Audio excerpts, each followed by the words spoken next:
What's up, Kendra, Orlando, Dylan?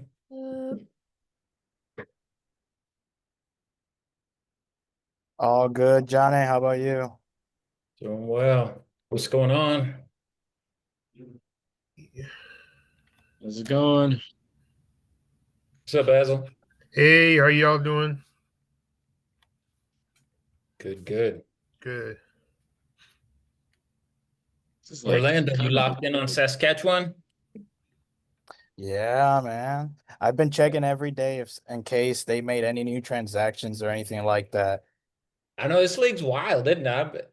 Same. Like we're checking every day to see what's going on. Yeah, and I So, and I checked their social media to see if they have any injury reports on mhm. Chaplin and nothing either. Or John, Yeah, Cody John. Like, yeah. I don't think Cody's gonna play, but we just we'll see. prepare just in case. So, We'll see. They killed us last time, so yeah, yeah. That was disappointing. yeah. We've bounced back well after every loss, though. Yes. Aiden, Nate, what's up, guys? Joe, What's going on? how What's you up, doing? John?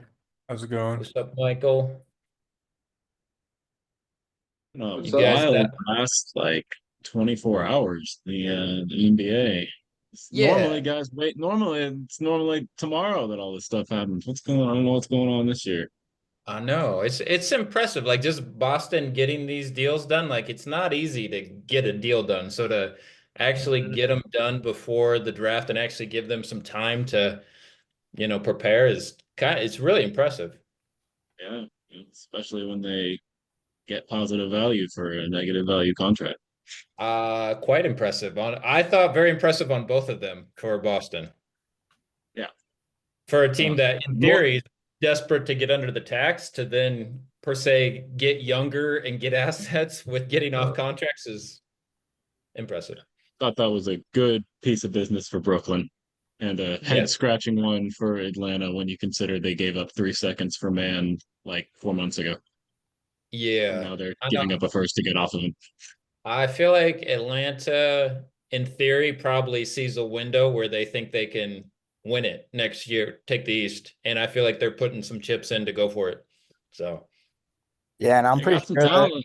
they'll probably move Capella too soon. Oh yeah, They have we're gonna do they that. have the 13th pick and a $25 million trade exception. So Yeah, that they could have be they have the money for some moves, apparently. they could just take somebody right in, just swap them for like they could do DeRozan. I mean, I wouldn't do this, but they could do like DeRozan for the 13th pick. yeah.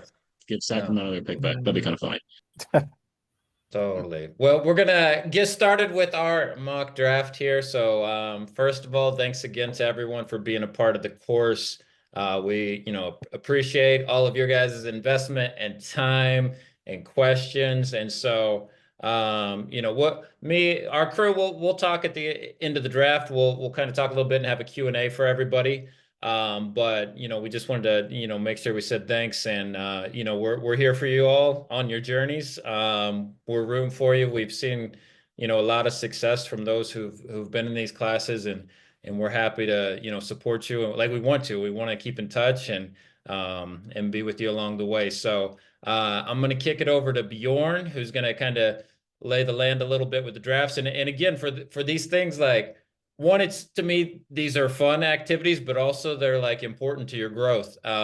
Working together in the front office, like keep track of what you do tonight and keep track of your own big boards and you track those year to year and really will help you in whatever direction in basketball you take. So, Bjorn, going to kick it over to you, brother. Yeah, John, Mikey V, and Danny Thompson. We all did a draft yesterday in a similar fashion yesterday that what have we done it 4 years in a row now? Yeah, something we used to do in Portland within our front office was just an exercise like this where you go through, stake your claim on a guy at a certain spot and see how it tracks over years. Like, I mean, we're still talking about what the 2015 draft and how that played out and who got what where, and so yeah, so it's a fun exercise to do. But yeah, you guys know the draft order. I'll go ahead and share my screen here so you guys can follow along with me. Everyone can see that? Cool. Okay, so you guys know the draft order. I've got a list here that's just based off of a quick copy paste from Rookie Scale, which is a good resource. I believe I had it on the resource list. You guys are not obligated to go in this order whatsoever. If you guys have someone that's not on the board, just let me know and I'll drop them in there. I believe we're doing what, 60 seconds a pick, Johnny? Yeah, that's Yeah. a call. Yeah, we'll go 60 seconds a pick and then we'll have you guys choose and then again, just in a similar fashion, talk about what you like from them and what you saw, what led your team to go about landing on them for that certain spot. So yeah, I'll go ahead and kick it off and yeah, the Dallas Mavericks are on the clock. You now have 60 seconds to make a decision about the number one choice. I'm sure you guys have probably thought good a good amount about who deserves to go here. So yeah, you guys are welcome to take the rest of the 45 seconds or go ahead and call it in. Or just choose Cooper Flag. I think I might be the only Mavericks member available, so pick is ready. All right. We will take Cooper Flag. All right. Cooper Flag is off the board. Alex, why Cooper Flag? Supersonics are on the clock. Seemed like the obvious choice. Very well-rounded, generational talent. Hopefully, yeah, just a lot of complete parts to his game. Good playmaker, good downhill scorer, great defender.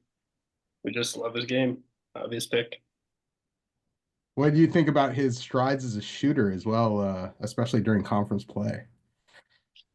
I was definitely more harsh on him at first. I went to go see Cooper and the Duke team play back in November. And that's back when his shooting splits weren't as great. And to see him improve from three across the season into conference play, into the tournament even, there were some big shots that he hit.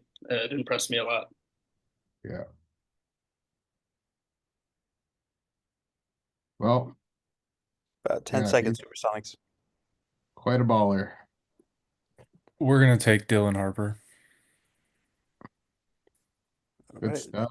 All right, Blazers, you're on the clock. And Hayden, what made the Supersonics take Dylan Harper? Feels like he has the most upside of anyone left in the draft. He could definitely become a heliocentric guard. You could run an offense through him. He could be a number one option, and it felt like he was has just the most upside of everybody else left there. So Completely agree.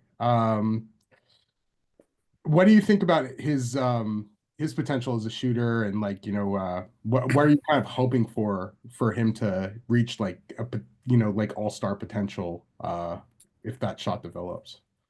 I think that he's so good going to the rim and scoring down low that the shot is just going to come as defenses start to, they're going to have to pack the paint to stop him. He's going to have to be able to develop a jump shot. And in an NBA offense, he's going to get more open look shooting the ball. It's not all going to be off the dribble creation. So I think just over time that'll develop better as he catches and shoots more. Yeah. All right, Blazers, your time is up. Some might say this is where the draft really starts at number 3. Who would you guys like to go with? We're going to go with Ace Bailey. Interesting. Ooh. Yeah. All-stars on the clock. Why Ace Bailey? So we didn't really care about the representation stuff, the workout stuff. He wasn't going to work out for our team anyways. So, I mean, it doesn't really matter there. But just this wasn't like we weren't all unanimously agreed on Ace, but this was what we came up with. We think Ace just has a lot of talent as a shot creator. We think he can be used in a variety of ways, both on and off the ball. He's long. He has just enormous potential, and we think that we can kind of get the most out of him. The lack of handle doesn't concern you, especially if he wants to be He's a young, creator? and we think that can improve. And I think that he has a solid enough floor as an off-ball player where we're not. In case stuff like that doesn't improve, we think he can still be a valuable player. Interesting. What if he didn't work out for you guys in real life? Still, he's third on our board, so I think he didn't work out for anybody. So it's like, did somebody else have? You know, it's not just if he only didn't work out for us, maybe that would be a little bit different. Like if he clearly didn't want to come to us, but who knows? But You nobody, then it's take, fine. I mean, we take the guy who we think is going to be the best player. Yeah. It's a thought-provoking position, some might say. All right, number 4, Monstars.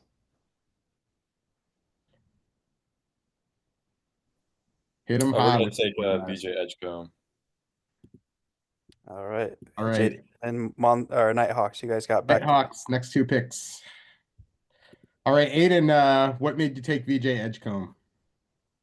I just like the potential of the two-way ability. I think he has the highest potential probably out of the rest of the prospects available. I think at his floor, he's got great defensive potential, already a great defender, best athlete, probably other than Cooper in the class. There's just a lot of reasons to like VJ here. What are some skill development things you would work on with VJ, like just in trying to maximize that offensive potential? I think his off the dribble game, just with the ball in his hands, whether that's playmaking, operating in the mid range. I'm not too worried about him as a catch and shoot threat, but definitely off the dribble, whether that's shot creating or playmaking. Yeah. Yeah.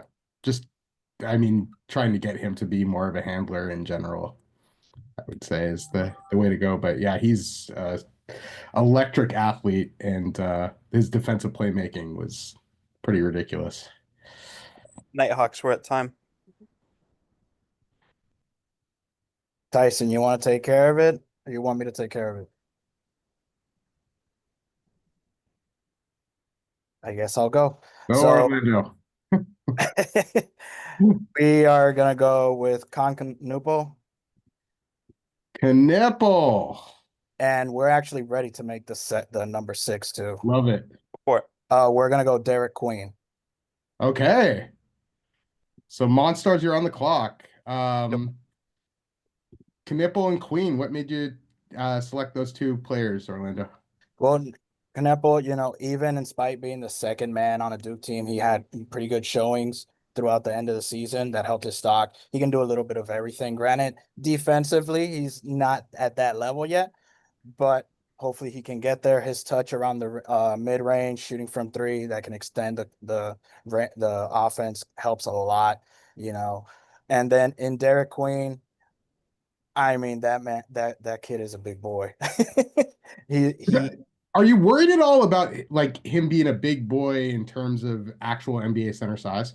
So it does worry a bit, but in all honesty, if he was matching up with Julian Reese, I think they complemented each other very well. So further along in the draft, we'll probably look at that position just to pair up with somebody that is a more in the paint, around the rim that can do the dirty work. Derek Queen, he can score multiple of ways. He has pretty good post game as well. He can extend the range. He's a great rebounder. He does have decent defense as well. And I think that might overweigh, his deficiencies. Got you. Did Steve Becker convince you to draft Concanipple this high at all? What's that? Did Steve Becker convince you to draft Concanipple this high at all? Nope. Right, Monstars. Who would you like at 7? Go ahead and take a Come On Molly Watch at Duke. Awesome. Blazers, you're on the clock. All right. What made you take Common? We just trust his ability as a defensive anchor, shot blocker, pick and roll guy, rim runner. Yeah. You worried about his hands at all? Like especially catching the ball below his shoulders. Definitely, I would say if it's a weakness of his, that's probably high up there. But there's been plenty of centers in the past who haven't had great hands, who've turned out to be just fine in the next level. So I'm not for what he is as a prospect as a whole. I'm not too concerned about that. Yeah, he's an enormous dude, and he actually I thought he did pretty well as a lob catcher. Yeah. All right, Blazers. Who would you guys like to go with? Trey Johnson. Nice. Supersonics, you're on the clock. Dylan, what made you go with Trey Johnson? He is fifth on our board. We got 2 top 5 guys on our board. I think he's a really, kind of At the repeating the Gunners. same thing that said with Bailey here. It's very good off-ball shooter. We think that he makes sense in a lot of lineups. He's young enough where we don't think that the defensive issues are kind of a set in stone thing. I think he can play well in a scheme, and just think that there's an immense amount of talent with both Ace Bailey and Trey Johnson. So Yeah. we had a lot of I mean, success. scoring talent with both of them is huge.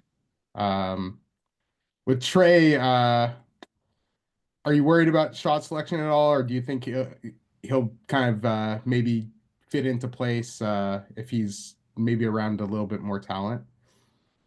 Yeah, that's a worry. But these guys are all young, and I think that's going to be an issue with a lot of this class, and they have a lot of room to grow in those aspects. So I think that we can that's something we can improve on. And I think that the main way that we can really make Trey be effective is to kind of run him off screens and stretch the floor, because he has really deep range. Yeah, which is something he didn't get to do a ton of at Texas, honestly. Supersonics. Who would you guys like to take at 9? The Supersonics will be taking Kasparas Yakashonis with the 9th pick. Interesting. Awesome. Abs, you guys are on the clock for That's back to back. Simon, what made you take Kasparas Yakushonis? Well, we love just his competitiveness, his fire. We feel like just attacks the paint with real force for a European prospect. Great mechanical shot motion.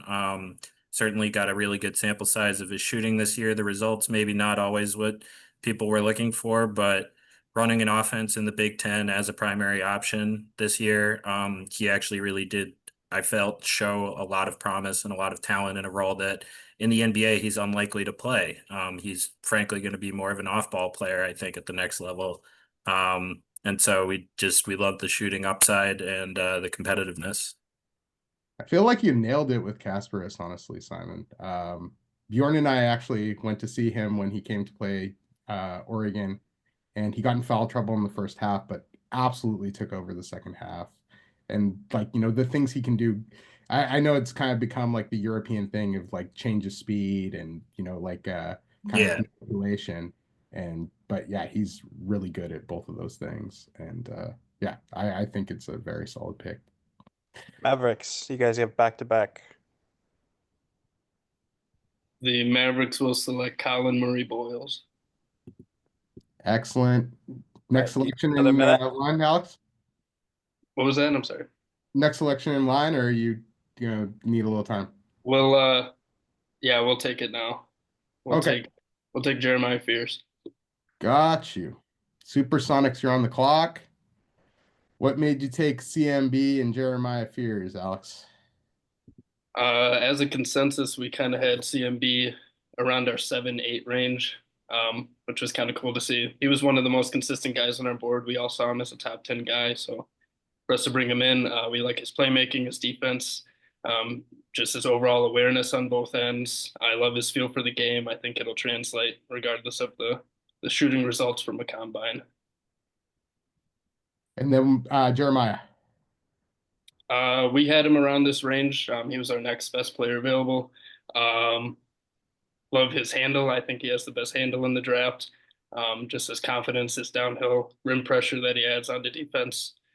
I just love his game. I think he's a good fit. Good.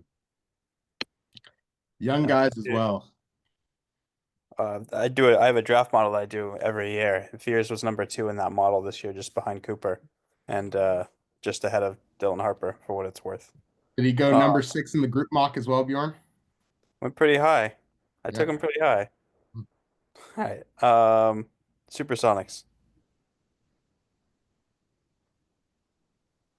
The Supersonics will pick Thomas Sorber with the next pick. Good stuff. Blazers, you're on the clock. What made Thomas Sorber pick here, Michael? So Thomas Sorber, great defender, coming from a rich history of bigs in Georgetown. He had great length and just flashed like crazy on the defensive end. We know the issues with finishing.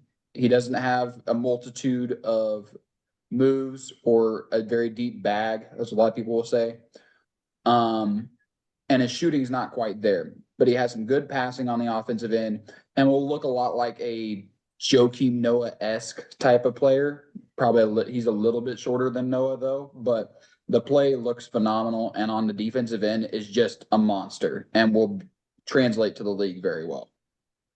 Yeah, you were the one thing that I was kind of surprised by is he had that really long wingspan, but he only had a 9'1" standing reach, which I find is like a little couple weird. inches below centers. Yeah. All right, Blazers.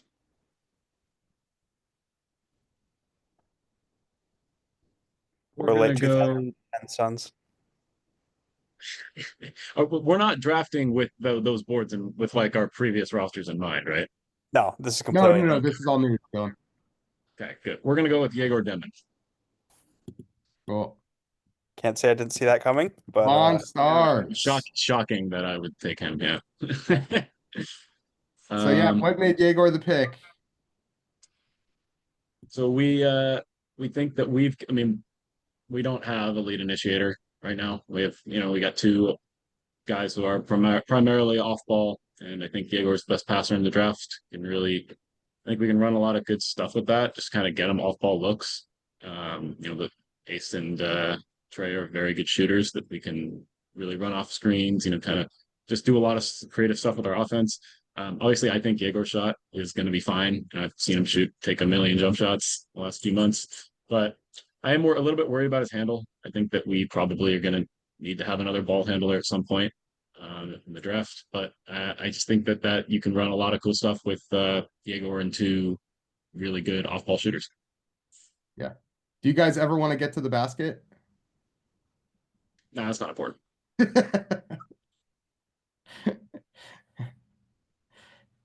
all right, Monstars.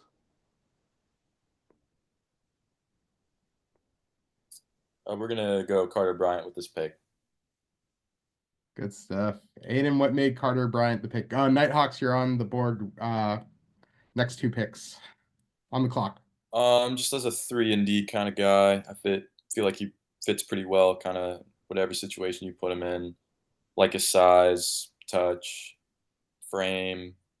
I think I kind of like that we get him at 14. We don't have to spend like a top 10 pick on him or anything. I don't think he has like a super high ceiling, but I like the value here.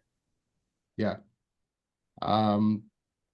What impressed you most about Carter just in general? Like, I felt like Arizona was a better team when he was on the floor, and I was, I kind of wish he maybe would have played a little bit more. But yeah, where are some of the things you kind of envision him bringing right away? Definitely like the on-ball defense and the activity. He just like kind of looks like a monster, kind of like guarding like college players. But I still think that translates to the next level. Yeah. Offensively, kind of, one of those stand in the corner guys off the bat that you just hope kind of develops.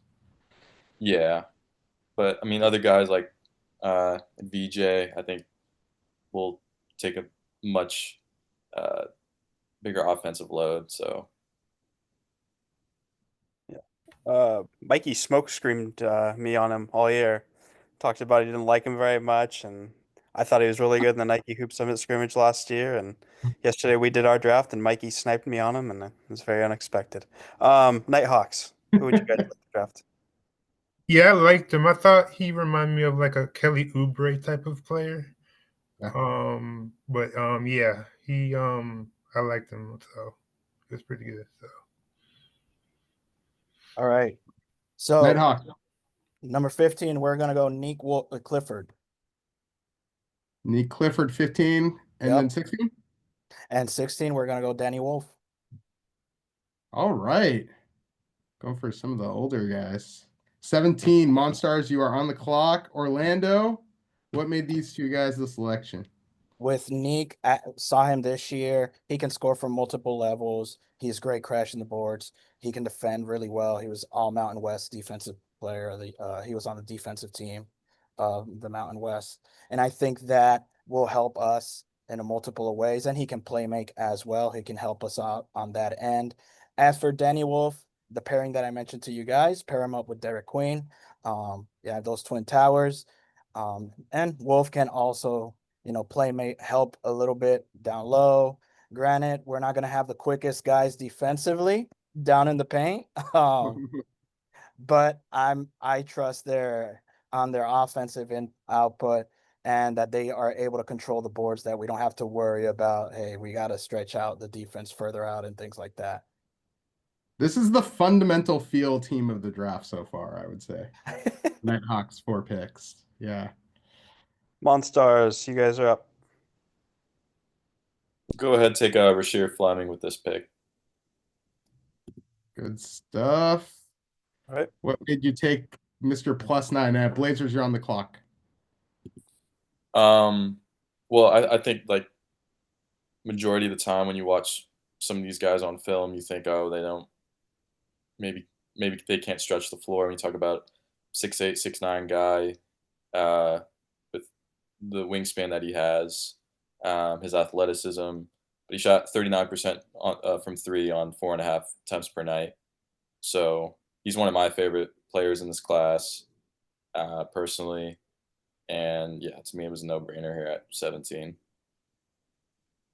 Think any like Obi Toppin comps kind of with Rashir at all? Though Obi wasn't close to as long. Yeah, I just think Rashir has a higher ceiling on the defensive end, but for sure, yeah, size, all that. Mm-hmm. What position do you think he plays? I think it There's depends been on the team. Probably the 4, but definitely could slide in at the 3. Definitely could play small ball 5 in some lineups.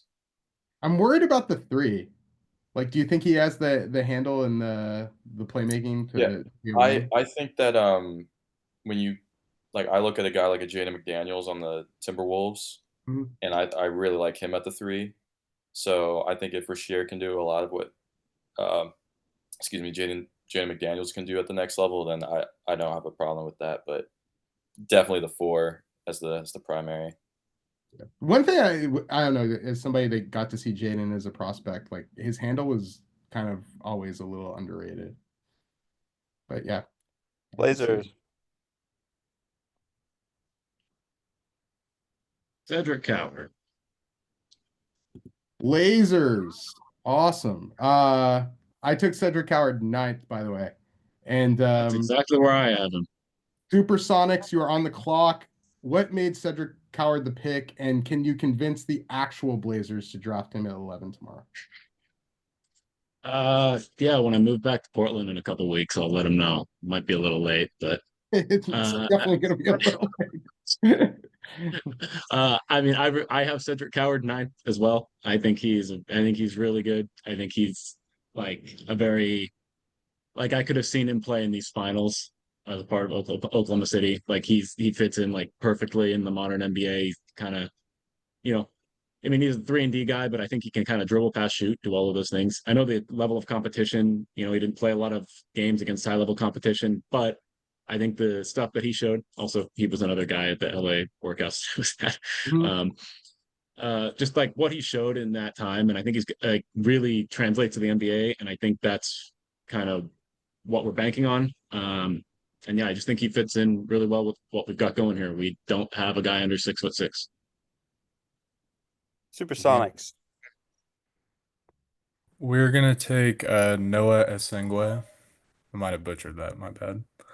It's all good, Hayden. I think it's Essengay. I don't know. Esengwe. But yeah, Mavericks, you're on the clock with the next 2 picks. And what made Noah Essengay the pick?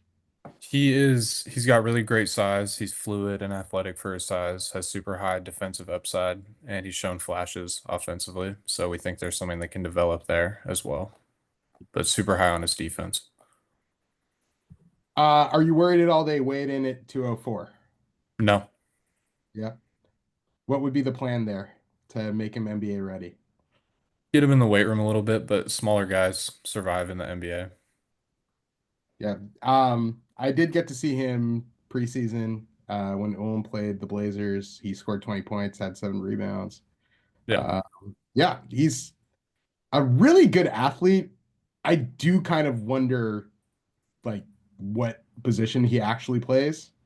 And if I'm a little worried about him getting thrown around, and like I think defensively, like it could be an issue, honestly. But yeah, I also think he's super athletic and like just is what NBA guys look like too. So I took him. I think I took him right after Coward, honestly. So yeah. Hopefully the Mavericks. athleticism makes up for the lack of strength a little bit there, but you Yeah. never know. It certainly could in his case. Yeah, Mavericks. Mavericks will take Jace Richardson, Nice.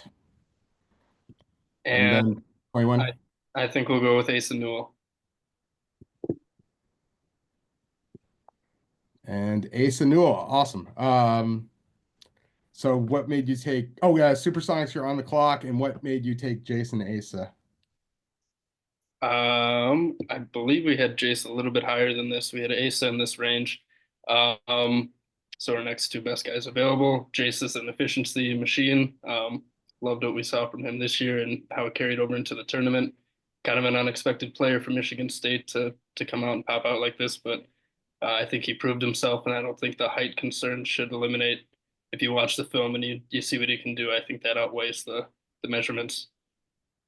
And then with Asa, we like his energy. A little bit of a tweener. I kind of have him a little bit lower personally, but kind of worried about the defense on the next level. Hopefully, he can just develop, add pressure under the rim, and be a force down low in the paint. Yeah. I really like his energy, and I think I'm really plus athlete, so I think that'll help things as well. One of the more underrated guys at the Hoop Summit last year, in my opinion, Asa. Supersonics. The Supersonics are going to pick Walter Clayton. Walter Clayton Jr.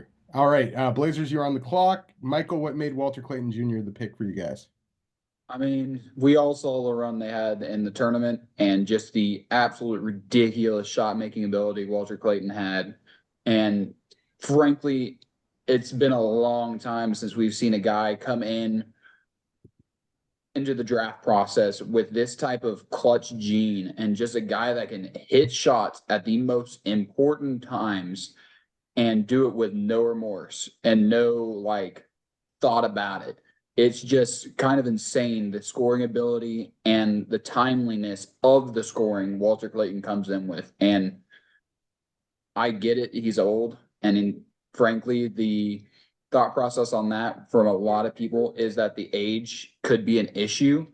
But with here, that scoring ability, it's too much to pass up on.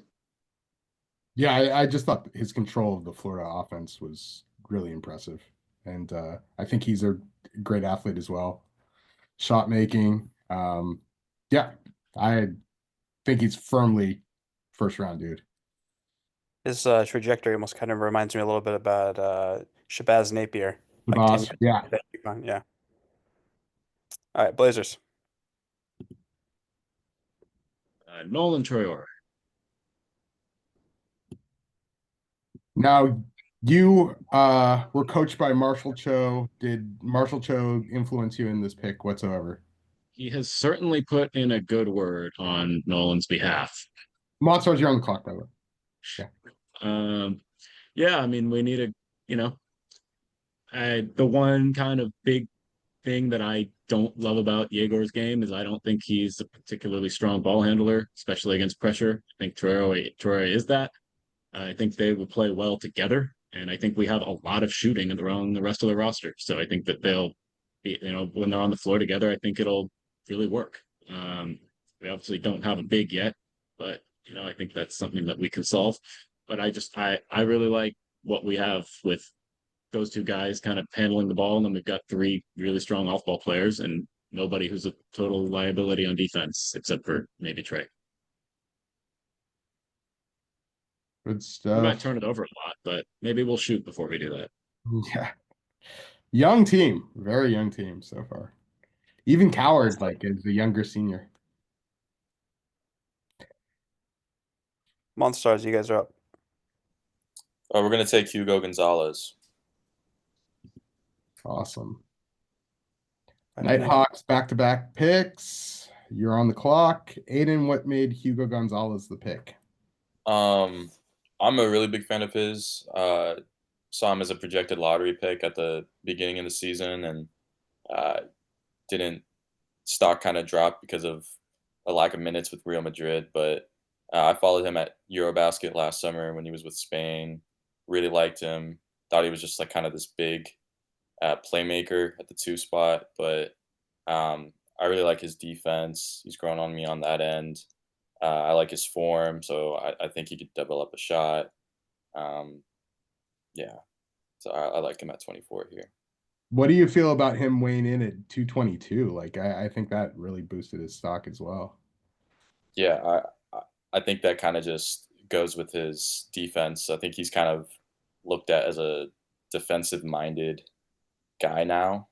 But I think as an all-around player, I think that's what sticks out to me the most. But definitely the size. He's tall too, so I think the size is a big plus as well. Nighthawks need one, if not two. Actually, yeah, we'll go with Ben Seraph. Ben Seraph, and then who is your next pick, Orlando? We're gonna go Maxime Reynaud.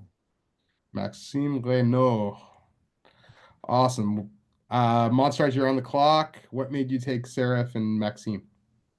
So Seraph essentially just to round out the whole, at least my five, starting five at least, all positions basically. But granted, he can make off the pick and roll. You know, he's a pretty good ball handler. He has pretty good court vision, passing as well. Though maybe his shooting is not up to par. That's why we have Nupel, and that's why we have Clifford and even Derek Queen that can help balance that out as well. As for Reynaud, he might be a steal in all honesty. Great rebounder. He can score around the paint. And I think that can shore that triumvirate of Queen and Wolf, and then with him as well. Got some big. Are you worried at all about Seraph and his ability to get to the basket at the NBA level? Well, there will be cause for concern, but when you have a guy like Clifford that can get in there, that can help take some of that pressure off of him, and can also be essentially function as a combo guard, he can initiate offense as well. I think we should be good with that. Got you. All right, Monstars. We'll go ahead and take Liam McNeely. Cool. Blazers, you're on the clock. What made Liam McNeely the pick? Well, another guy who was projected as a lottery pick earlier on in the season, had that injury. I forget what the injury was. But I like his shooting a lot, and based on who we've picked here, we need some shooting on the roster. So I think it's incredible value at 27. Yeah. I'm with you. Yeah, also pretty amazing that the 4 guys from Montverde all going in the top 27 picks or the first round. Hoping that happens tomorrow. That'd be really cool. That'd kind of mirror the I guess it was 2021 draft. But yeah, I think it's a good pick. I felt like the injury really threw off his percentages personally. For sure. Yeah. Yeah. Blazers. Ryan Kalkbrenner. Awesome. Supersonics, you are on the clock. What made Ryan Kalkbrenner the pick, Dylan? We do not have a 5 or anybody resembling a 5. And he's certainly a 5. Yeah, just like we're definitely leaning young, and so getting a very experienced player, we know what he does. And he's like very high floor player. I think would kind of fit in with the rest of our guys. Yeah. That rim Yeah. protection was always a big deal. The number 1 player in Cerebro CRAM this past year. It's one of those know your metric things, and the strengths and limitations of what a metric provides. CRAM tends to skew towards rebounding and efficiency, and Kalkbrenner definitely had that. Oh yeah.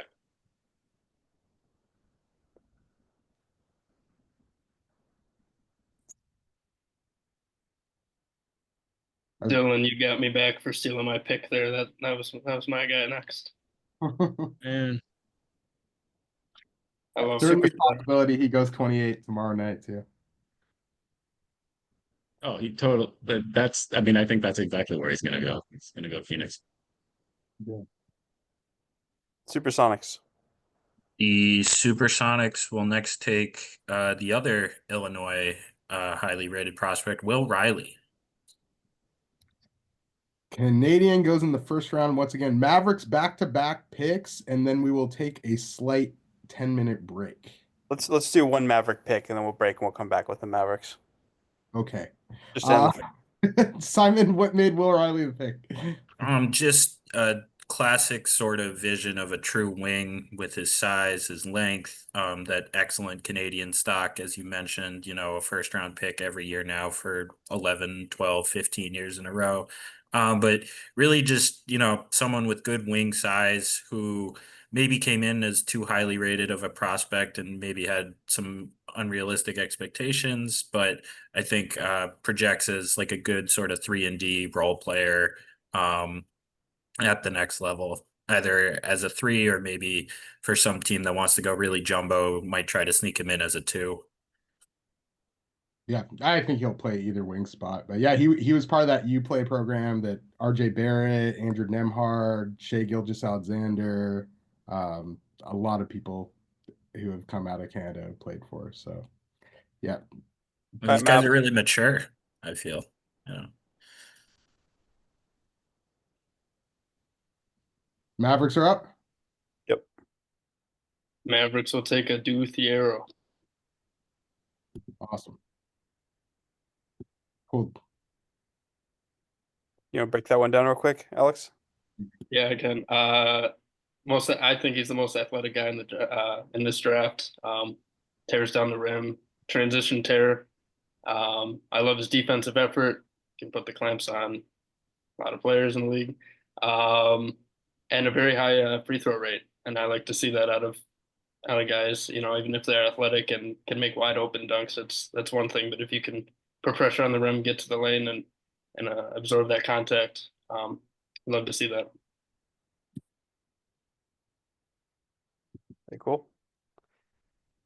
All right, Johnny, you want to do some housekeeping real quick? Yeah, absolutely. I mean, first off, you guys are crushing it.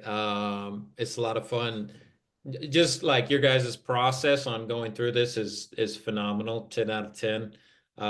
Like we always say, like that's a lot of this is like keeping your notes and why you're drafting players and so love that. I dropped a survey for the class in the Slack. Thanks, Marcus. I feel like every time it always has protection, so thanks for that. I think it's good to go now. So yeah, anytime in the next few days, if you're able to fill that out, that's just helpful for us to get the classes as good as possible for you all and get us some feedback. And then we also started an alumni and hoops page, so wherever you're coaching, working, scouting, anything you're doing, if you'd like to be on our page, we'd love to have you there. So I put the information we need for that. And then, yeah, for the draft, for the actual draft, we kind of just do open-ended gatherings here. So it's totally open to you guys if you want to come or not. It's not speakers. It's not led by anyone. I don't think I can make it because we actually, our team has a game where we're traveling to Saskatchewan. And we play Thursday night and traveling tomorrow. So I don't know if I'll be able to be there, but we'll set up a Zoom link. And if you guys want to hop on, hang out, chat draft while it's going on, you're more than welcome to. And yeah, we'll get to some other notes afterwards. And I was going to talk a little bit, which I will. I think I'll wait till after the second round. But just talk some about draft day, the day before, war room, what's going on right now with these teams. So after the second round, we'll dive into some of that, and then and we'll do like our Q&A as well. And so feel free to any questions you got, draft war room related. We'll be ready to jump on those. But You guys are crushing it, and we'll get back to round 2 here.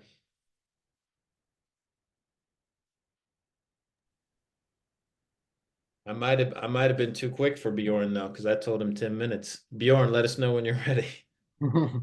I had to grab a drink of water. You're good. You're good. Good All stuff. right, Mavericks, go for it. Yeah. Mavericks will take Johan Berenger. Awesome. Supersonics, you're on the clock. What made Berenger the pick after slipping out of the first round? Yeah, that's kind of surprising. We had both him and Thiero. We were considering back at our 20 and 21 picks. Wow. That's how high we had him. But so we're glad to get him here. Berenger is a true 5, one of the youngest players in the draft. Shot deterring big man. He's a paint presence on both ends. Another guy with some great energy. And love to have him. Nice, man. Yeah. He's really been rocking it up. I think he's probably going to go in the lottery tomorrow. That's what seems to be the sign.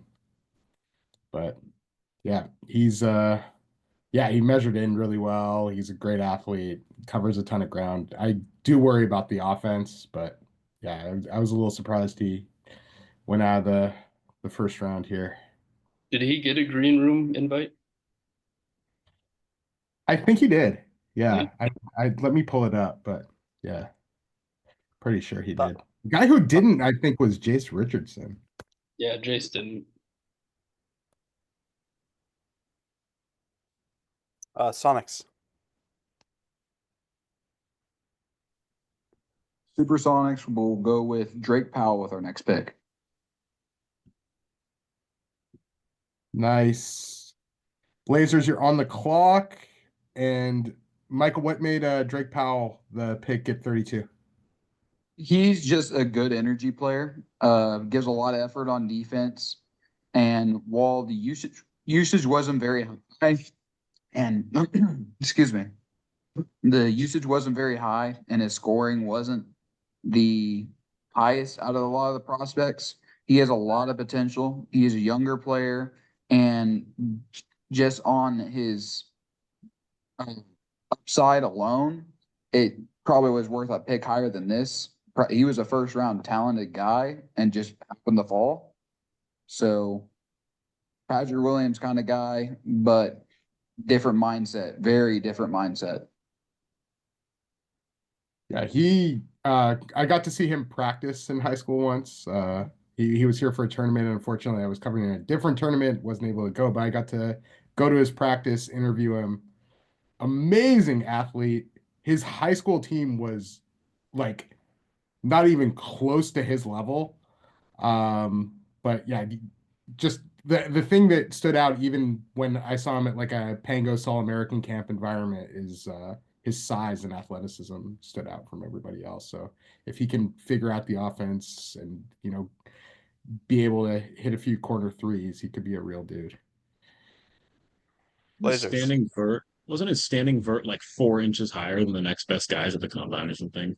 Yeah, it was absurd. Like his standing vert is crazy, and then like I think his honestly his standing reach might have been like a little higher than what they had it at, but it doesn't matter. He's a crazy athlete. Insane standing vert, insane max vert. Blazers will take Noah Penda. Awesome. Monstars, you were on the clock. What made Noah Penda the pick, Dylan? Talking with my team, we wanted some way to play a 5-out switching scheme. And we think that we can do that with Noah Penda playing the 5. I think that's something that he can do with his size. And then we think that he's like kind of a guy that doesn't take a whole lot off the table. He very complimentary player, glue guy type of guy. I think he's very good defensively. I know some people worry about like him having weight problems, but I think that's something we can work through. Yeah, 242. Yeah, that's a big dude right there. But I yeah, people have I was kind of yet, impressed with how he moved. Oh, what were you saying, Dylan? I think, I mean, from what I've gathered just from like other people's opinions, people like teams are worried about him developing weight issues down the road, not that like he's playing at an unsustainable weight right now. But I mean, I, I The don't know Jabari enough about the Parker worry. situation. Yeah, Yeah, I don't know enough about the situation to. Well, you're drafting him at 33, not 2, right? So exactly. Monstars. Exactly. Monstars will select Tyrese Proctor. All right. Nighthawks, you have back-to-back picks and you're on the clock. What made Tyrese Proctor the pick here?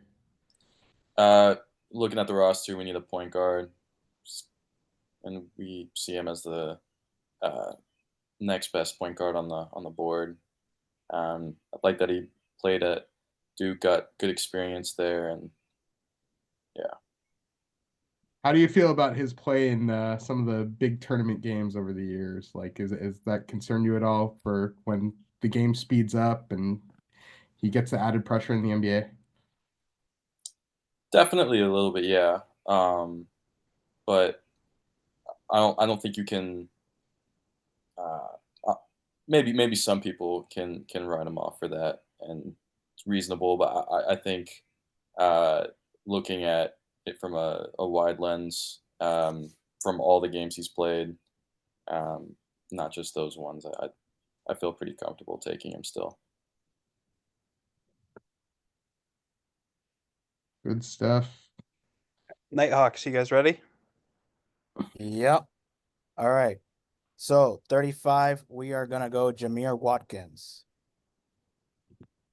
Good stuff. And what about 36, Orlando? 36, we are gonna go with potentially the best shooter of the draft, Kobe Bryant. Kobe Bryant. All right, Monstars, you're on the clock at 37. What made you take Jameer. your guys, Jameer and Kobe? I know we're trending a little to the older guys, but Jameer Watkins, 6'11" wingspan. He can defend, he can help out on that end. As for Kobe Bryant, like I mentioned, one of the best shooters. Granted, his defensive ability is not at that level, but he can shoot it, he can play make a little bit. And I think that, they balance each other out. So you got to have a good, I'm thinking defensive team, versatility, have a shooting team, and things like that. Now, the guy I kind of think might be the best shooter in the draft is still on the board. How did you weigh Kobe Bryant versus like a Chaz Lanier? It was tough. We were talking about it. But I think for me, I'll be honest, I wanted a Latino representation on the team, Dominican. So but that's a joke. But I think we were leaning more to Brea in that sense, Yeah, I mean the shooting and the UK ties that we have in Yeah, our team, in our management. So of Yeah. course. nice. Monstar. We'll go with Tamar Bates with this pick. Ooh, I like that. Blazers, you are on the clock at 38. What made Tamar Bates the pick? A PIT guy. Yeah, this was kind of a pick made by my cohorts. I don't know much about Tamar Bates, but saying an elite shooter with a positive wingspan, and yeah, I think by that description, second round pick, let's add him to the team. Yeah, he's been training hard in LA. He just seems like a guy you can kind of throw in there to give a little, kind of 3-and-D type dude. Yeah, good to see a PIT guy get chosen here.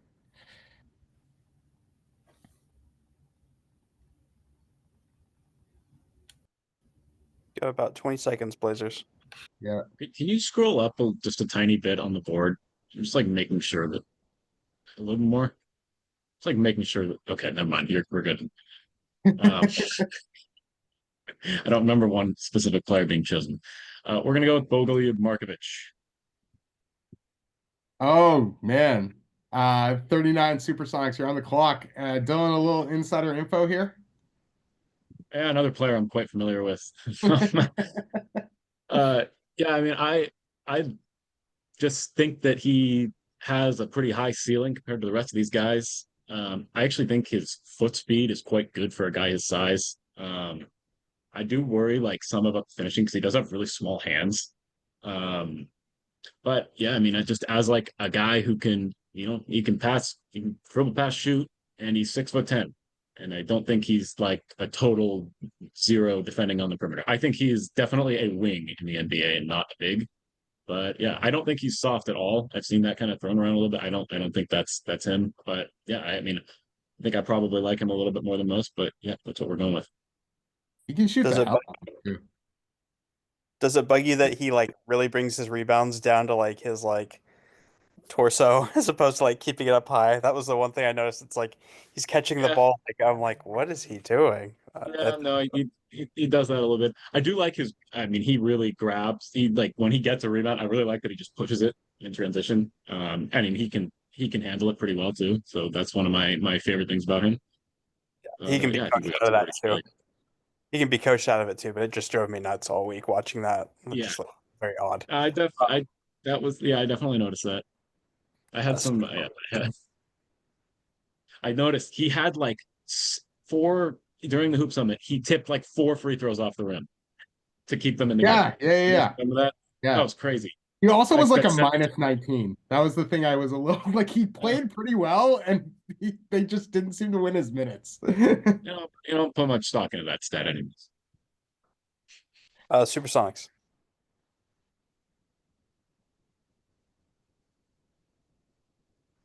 We're gonna take Cam Jones. Awesome. Cam Jones finally off the board. Mavericks, you have back-to-back picks at 40 and 41. Hayden, what made Cam Jones the pick here? He's a guy who he's a good scorer. He was a good playmaker. A little bit inefficient, but I think that's something that will improve playing in the low NBA offense. Yeah, he Someone who's experienced, so I felt like it was good value at this point in the draft. I agree. Yeah, started off the year like gangbusters too. Like he was like the early favorite for National Player of the Year, the way he started. Um, Mm. did you like that he was like kind of got to experience more on ball this year as well?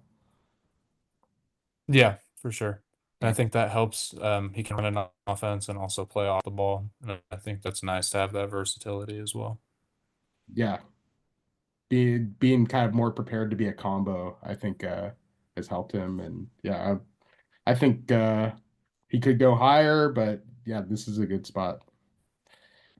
Mavericks. Mavericks will take Chaz Lanier, And and 41. we'll take Sion James. Nice, the experienced guys. And Supersonics, you are on the clock at 42. Alex, what made Chaz and Sion the picks for you? Our roster is pretty young. We have Jeremiah Fears, Cooper Flag, and Johan J. We're all 18 years old, so we bring in two 23-year-olds, like you said, experienced guys. Like Chaz Lanier's movement shooting, I love him as a shooter. I really like the kid. I hope he goes in this range or maybe a little higher. Um, and then Sion James, hard-nosed defender, winning guy. I loved his interviews personally. I think he's a very personable guy. So good experienced guys to add to our locker room. Awesome. I'm just checking here because oh no. So 4 out of the last 5 picks were picks that I chose yesterday. I just wanted to point that out. Supersonics. When you guys are ready.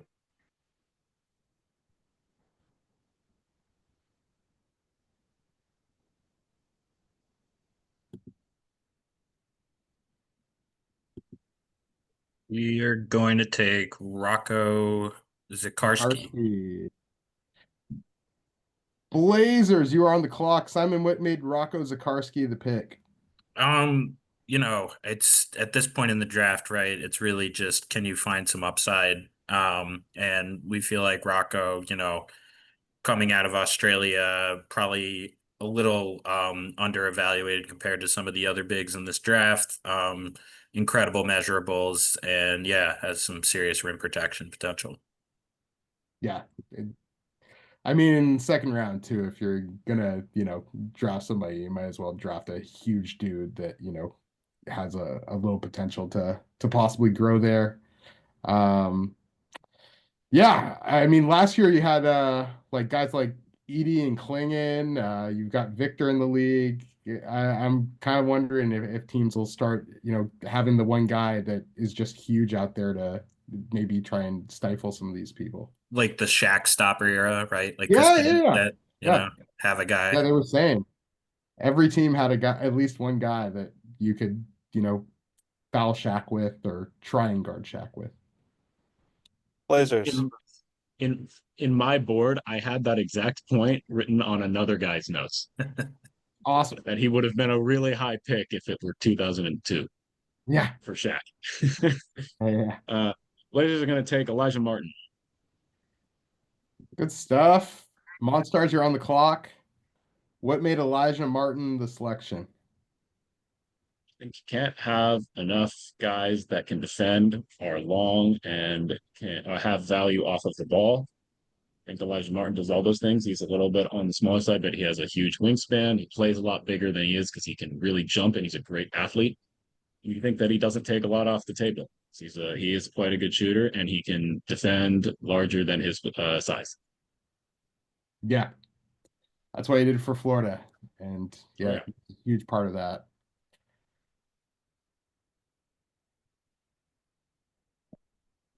Did you like him at Florida Atlantic as well?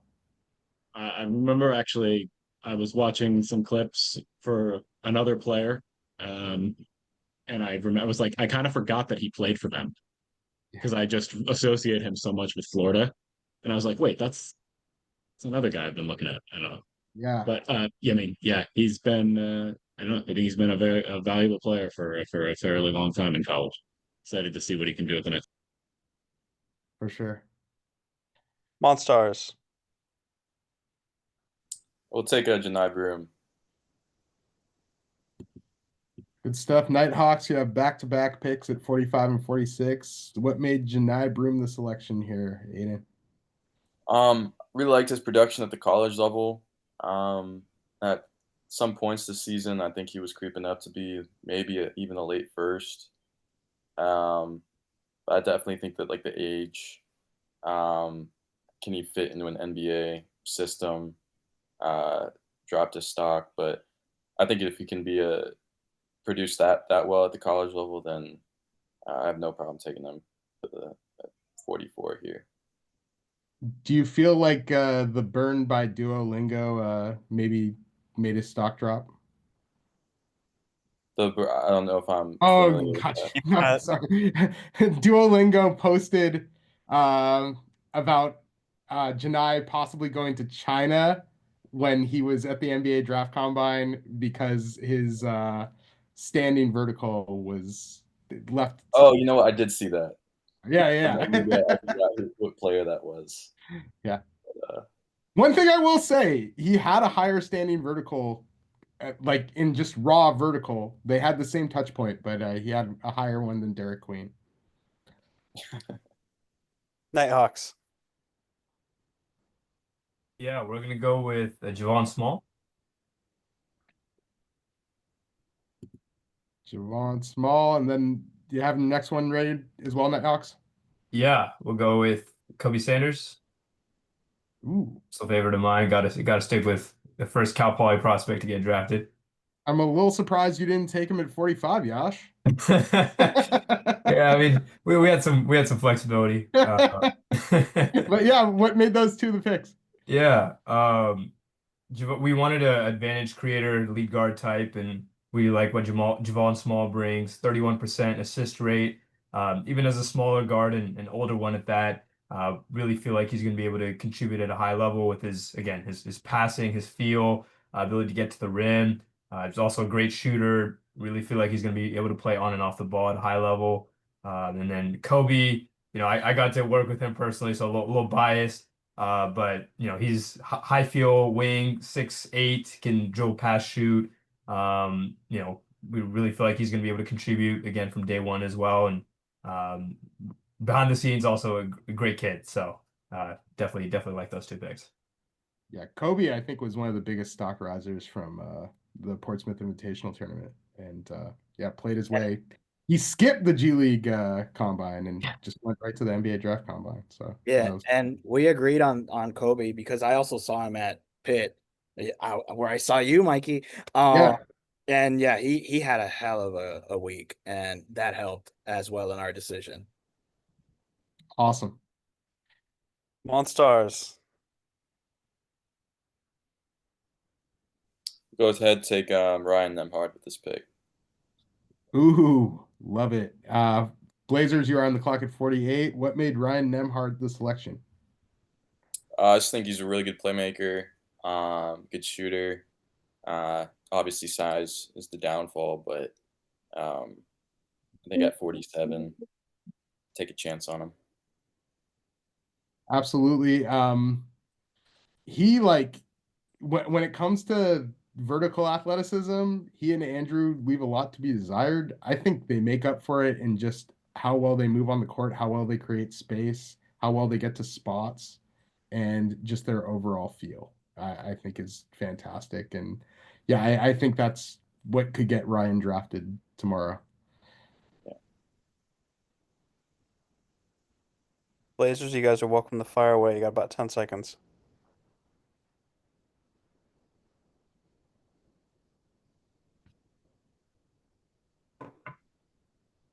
We're gonna go with Eric Dixon, Villanova's all-time leading scorer. Good stuff. Supersonics, you're on the clock at 49. What made 2024 Portsmouth Invitational participant Eric Dixon the selection? I mean, well, I think we're firmly in the range of like kind of flyers and taking guys and specialists and stuff like that. So Eric Dixon is certainly that. I mean, he's a 6'7" big who can shoot the hell out of it, and he's can really score. I mean, there's definitely defensive questions there, but I think he gives something. He gives us something that we don't already have. I think that is like more valuable than taking just kind of a lesser version of a guy we've already got in there. Yeah. Eric went through that Team USA process back in the day, so I got to see him a bunch of times in high school, and yeah, he's also gotten into much better shape over the years, and then went to Portsmouth in 2024 and decided to go back to college. He and AJ Hogard actually played an extra year at Portsmouth, first person ever to do that. But Eric Dixon did lead the NCAA in scoring this year, correct? I don't know the answer to that. Yeah. It was funny. When I first heard of him, I hadn't been I wasn't into college basketball until like a couple of years ago. And I heard of him and kind of heard what player archetype he was. I thought he was 100% a white guy. Yeah. Yeah. Especially with that name. Supersonics. All right. And next up for the Supersonics, another project big. We're going to take Hansen Yang out of China. Awesome. Mavericks, you have back-to-back picks at 50 and 51, and you're on the clock. What made Hansen Yang the pick here, Simon? Well, I think in the second round, it's good to have guys who sort of have an identity. And I feel like with Hansen Yang, comparing him to the last Chinese big, I can recall getting real draft consideration, Zhu Qi, who was very skinny and sort of a projecty shooter stretch big. I think Hansen Yang really knows who he is. He's an inside guy. He plays inside, plays in the post, gets rebounds. And I feel like there's an attitude and a competitiveness with him that could maybe allow him to stick to a roster for a couple years, which at this point is all you're kind of looking for.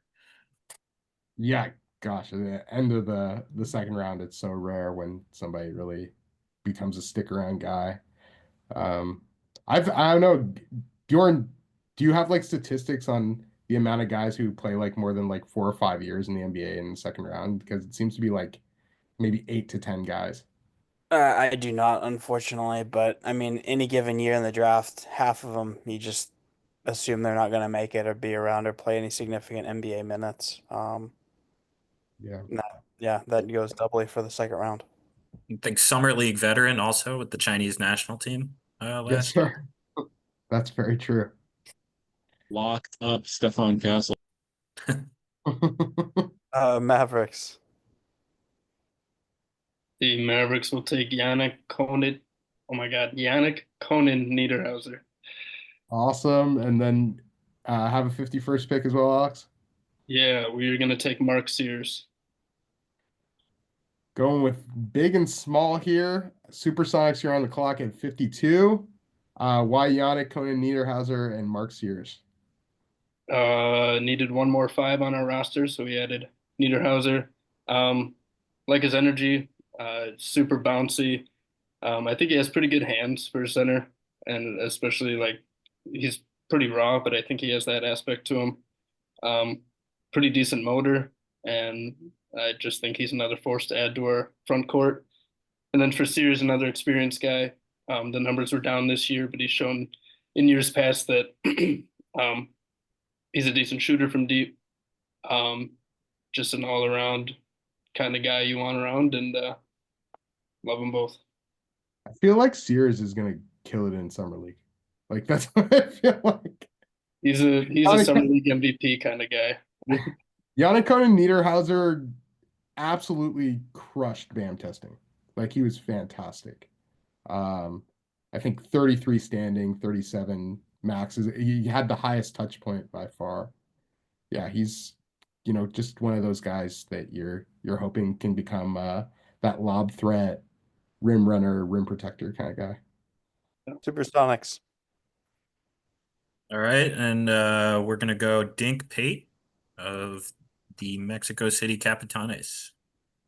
Awesome. Blazers, you are on the clock at 53. What made Dink Pate formerly of the G League Ignite the pick? It's really I feel like is just kind of an eye test guy. It's not something that's gonna blow you away, but there's just a feel, a competitiveness. 2 years in the G League. He at least seems comfortable at that level, and I believe this year showed some significant improvement in his efficiency. So you hope he can continue on that trail and maybe be again just a back end of the rotation sort of wing. Good stuff. Johnny actually wants 1 minute to come in and speak here. So all right.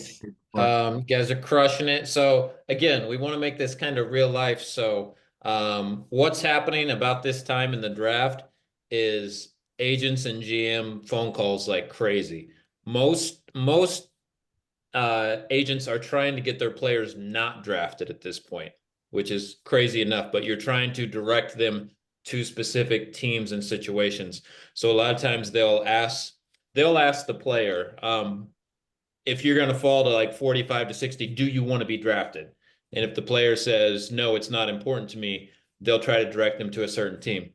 By a certain team, a lot of times that's going to be Miami, San Antonio, Oklahoma City, because as we've seen, those teams are really good at developing their G League players. So same thing with the exercise we're doing right now. After the draft is over, each team can get two-way guys, so that goes in the chat. So we're assuming you're talking to the agents right now. You're trying to get those players locked in because that's what's happening is you're talking to them. You go, hey, if your player doesn't get drafted, we want him. You're offering, 50K, 100K for a training camp invite or a two-way. So drop those in the chat as soon as it's over. First come, first served. Whoever gets it there as soon as possible after pick 60. And then, after you got your two guys, if after a few minutes, if everyone's put theirs in, or if people haven't, then you're welcome. If there's other guys out there who you want to add to your G League roster, you're welcome to just keep pumping in names and we'll throw them all to your G League team. So back to the draft. Mikey, we still have a guy that went in the first round yesterday on the board, for what it's worth. But Blazers, who would you like to select? Yeah. We'll take Grant Nelson. I know Johnny took Grant Nelson yesterday. All right, Monstars, you are on the clock, and what made you take Grant Nelson? I mean, this is Flyer territory, right? So, taking a 6'11" guy with pretty good athleticism and not a lot of skill right now, it seems like a pretty good bet on our player development staff, who are, the highest rated in the league, of course. But yeah, I mean, he's got certainly has NBA aspects to him. He's a big guy who can really move, he can really jump. If he could shoot, if he could defend a little bit better, if he could have more of an offensive game than just standing in the dunker spot. That's stuff that we'd be looking to develop, but the framework is there for a rotation player. If you want somebody to run a reaction shuttle well, look at Grant Nelson. He's so absurd at that. But yeah, the one thing I never really bought with him was being like the stretch big, because that shot. People think of him that way. There were people that hoped he would be that. Yeah. Like I know he never shot overly well, like at all. But I had a friend that, so when he was going from North Dakota State to Alabama, he actually entered the draft as well, and had a friend that really liked him and was like, "Oh yeah, he's like, he can shoot, he can do this, he can do that," and not so much. Oh, he'll shoot for us. Yeah. Monstars, penultimate pick. We will go ahead and take RJ Lewis. Awesome. Nighthawks, you have back-to-back picks at 55 and 56. What made RJ Lewis Jr. the pick here? Just like him as a defensive prospect out of St. John's, playing under Rick Pitino. All-around guy, like his size. What do you think about that last game of the year where Pitino benched him? And I thought he gave a great response to that, honestly. I think it's just scenario. I think often a lot of times, like a great player will get benched in a late game scenario, big game, and kind of just happens, like momentum. Maybe there's a lineup that's going on a run without him, and coach lets it play out. I don't play much into that. Yeah. He was Big East Player of the Year, correct? I believe so, yeah.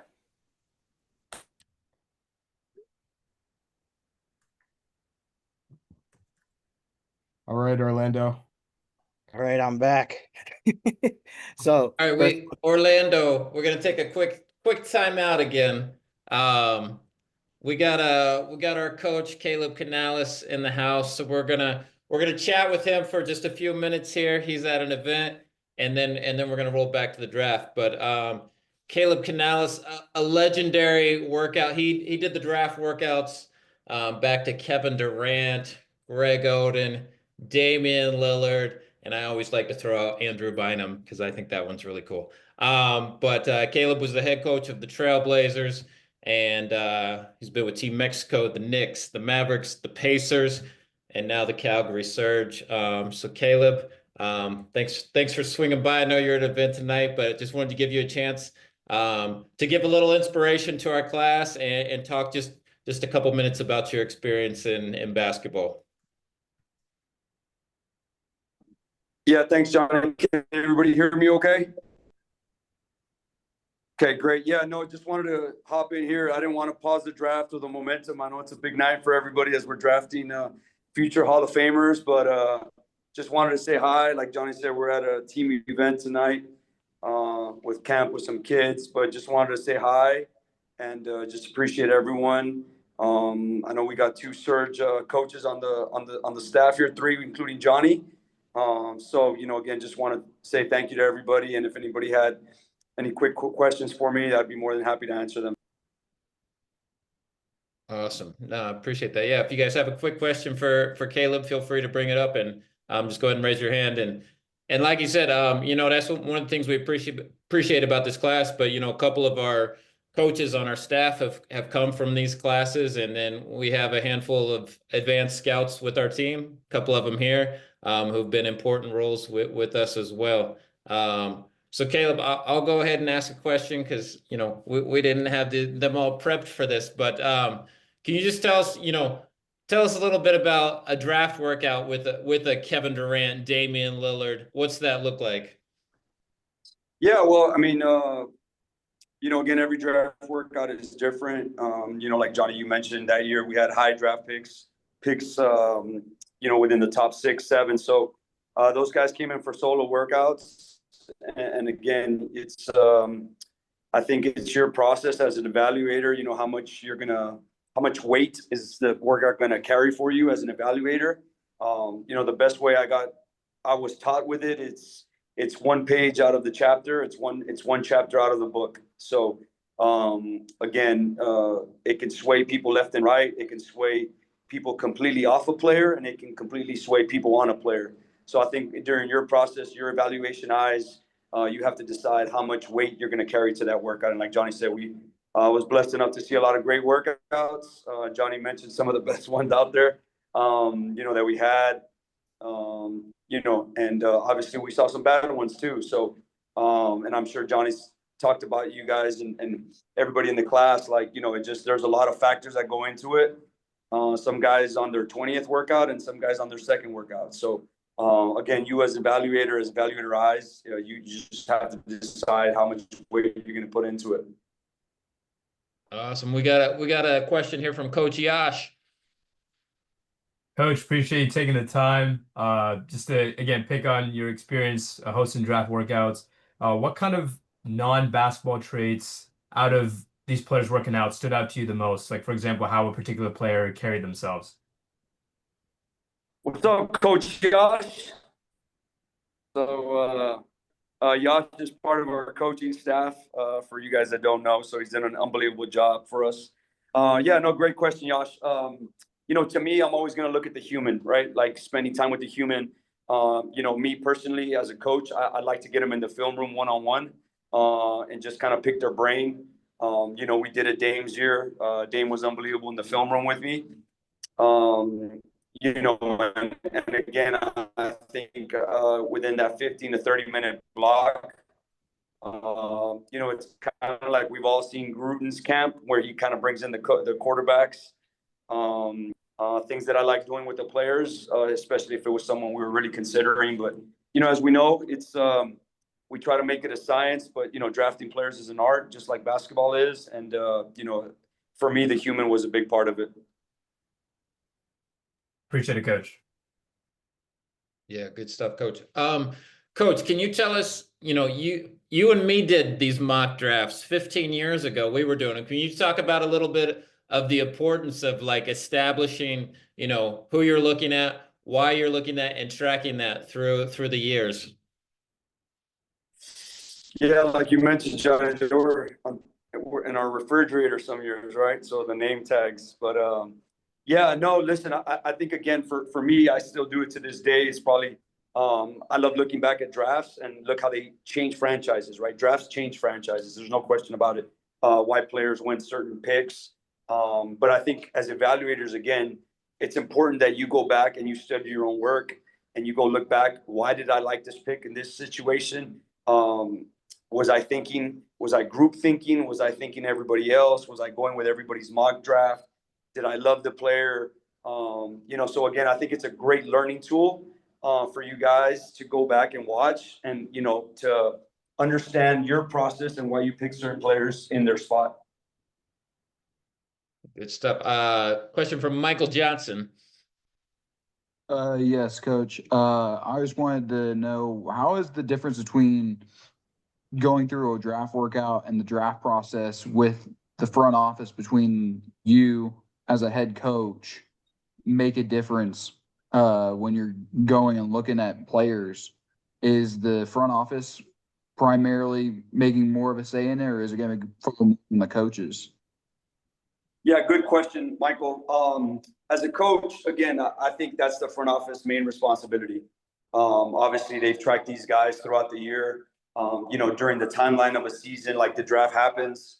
For example, the two teams playing in the finals, their coaches haven't had time to really lock into these guys. So it's going to be hard. I always felt as a coach for me to have such a strong opinion about a certain player because I haven't spent as much time as the scouts, as the front office has. So again, as a head coach, I think you have a voice in it for sure. But I've always felt that the front office should carry the weight and the bigger voice in that. So Johnny, I'm going to run here, but I appreciate everyone's time tonight. Yeah, thanks for stopping by, Coach. All right. That was awesome. Yeah, so Caleb, I know we brought him up multiple times in this class. One, he hired me. I was his intern with the Trailblazers. That's how I got my start in the league. And then within 4 or 5 years, he had gone from video coordinator to head coach of the Trailblazers. He was the interim head coach after Nate McMillan. And yeah, then has been all around the league in Mexico and now Canada. And so I came up here to Calgary with him, and we've brought on a lot of our Get in the Game crew, which has been pretty awesome. But back to Bjorn. Yeah, Nighthawks, your last picks here, back to back. All right, so we're gonna go with Max Shulga. Okay. Up there, Bjorn. And yeah. There he is. All right. And we are gonna go Amari Williams. My gosh, the senior-itis going on here. Monstars, you're on the clock at 57. But yeah, what made those two guys the picks for you, Orlando? Well, in all honesty, there's not much young guys on the board that we thought were worth taking a shot on. So we'd rather go onto the experience side and wait until you see our two ways. But Amari Williams had a 20% assist rate, so that can help out as well. He was dominant on the boards, also helps us out. And you can never have enough big man and on the other side point guards as well. And Max Shulga, who is a heck of a player, playmaker. He can crash the boards. He can do a little bit of everything, and I think that can help us out as well. Awesome. I actually last year after PIT, I did a little East Coast road swing, and we went to VCU, and Max had just entered the transfer portal, but he was playing half court fours with a bunch of the VCU guys, and he was cooking too. But yeah, they ended up being cool with him, having him around, and he ended up staying there and having a really solid year. So, and he was supposed to come to PIT. I was kind of bummed. I know. I was so let down when I heard he had to pull out. Yeah. He had a back injury or something like that. Is what I heard. Yeah, whoever it was, he didn't show up. Very unfortunate. Yeah. Monstars, last pick.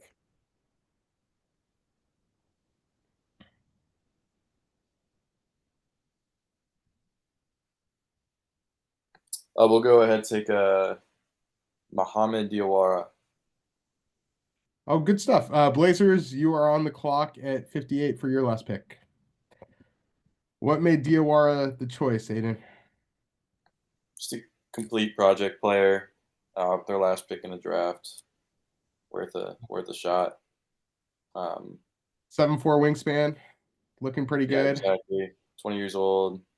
One of the younger players left on the board still. So, yeah. Like they played some pro in France too. For sure. Yeah. Awesome. So there is indeed. I had forgotten Bjorn had taken this player in the first round, but there is still a first round selection somewhere in these last few players of our Bjorn Zetterberg. So yeah, if anybody can grab that guy, I'm sure you'd get a big props from BZ. It might have been a vibe space picked, but it was definitely a vibe space pick. Well, I think I know who you're guys are talking about, but that's not who we're going to take. Okay, Blazers are going to take Hunter Salas. good stuff. Supersonics, you're on the clock at 59 for your last pick. And what made Hunter Salas the selection here, Dylan? I mean, we just think that he kind of knows how to play. He's a good athlete, gets out in transition.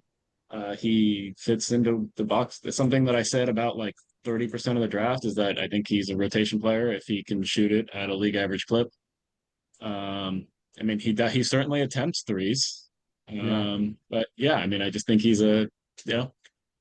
was a productive college player for a reason, and I think at this point in the draft, that's something that you take a bet on. The year before he shot well, and then he kind of came Yeah, back. that was really weird when I saw that.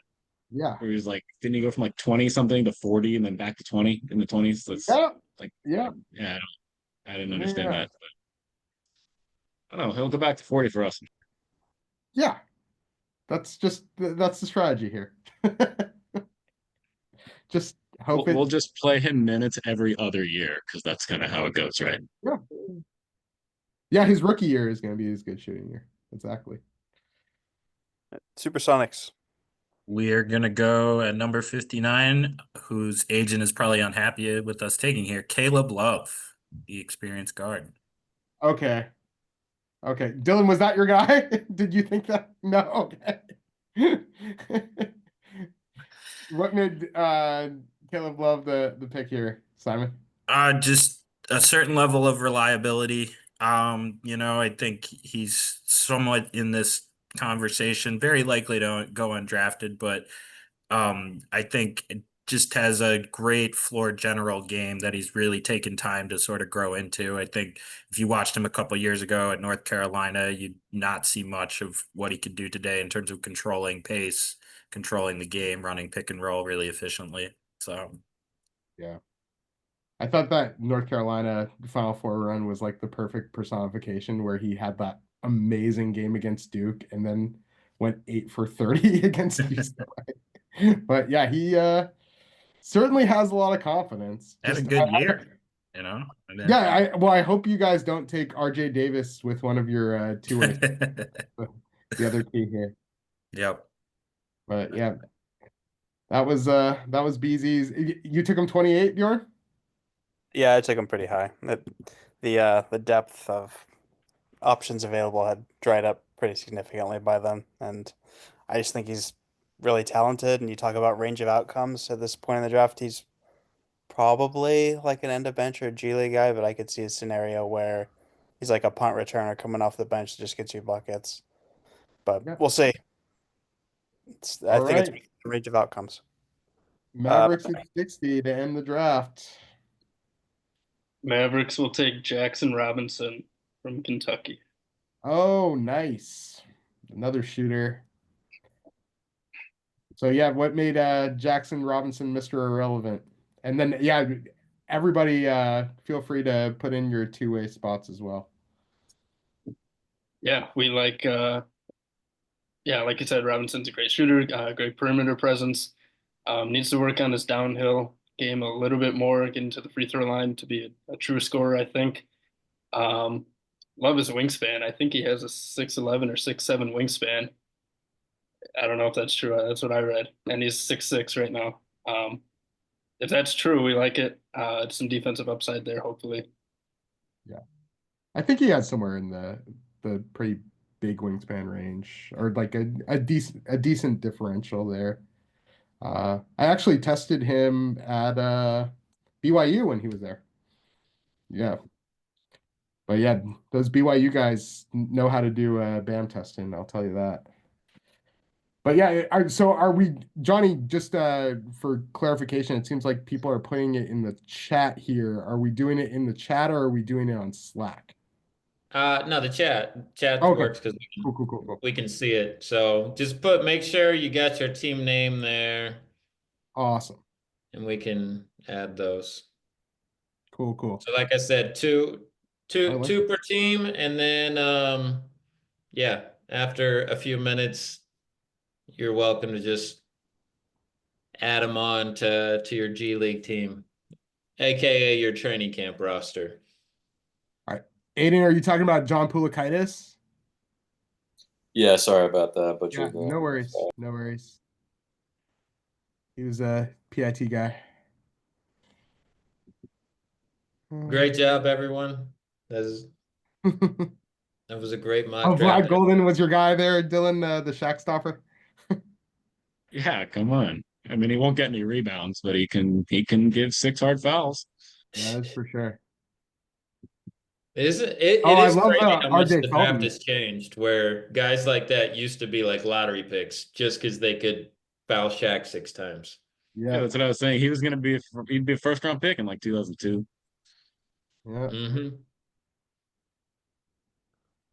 It's just really hard if you can't move. Like if your movement doesn't allow you to switch in any capacity. It really puts a hard ceiling on the amount of minutes you can play for any of these guys, I would say. But particularly these dorky 7-footers. I could not believe that Vlad Golden did not average 5 rebounds a game a single season in college, despite being 7 feet with a 7'5" wingspan. That is unbelievable. He's That's just soft. That is That is shocking. crazy. I You would think 5 would just come to him a game.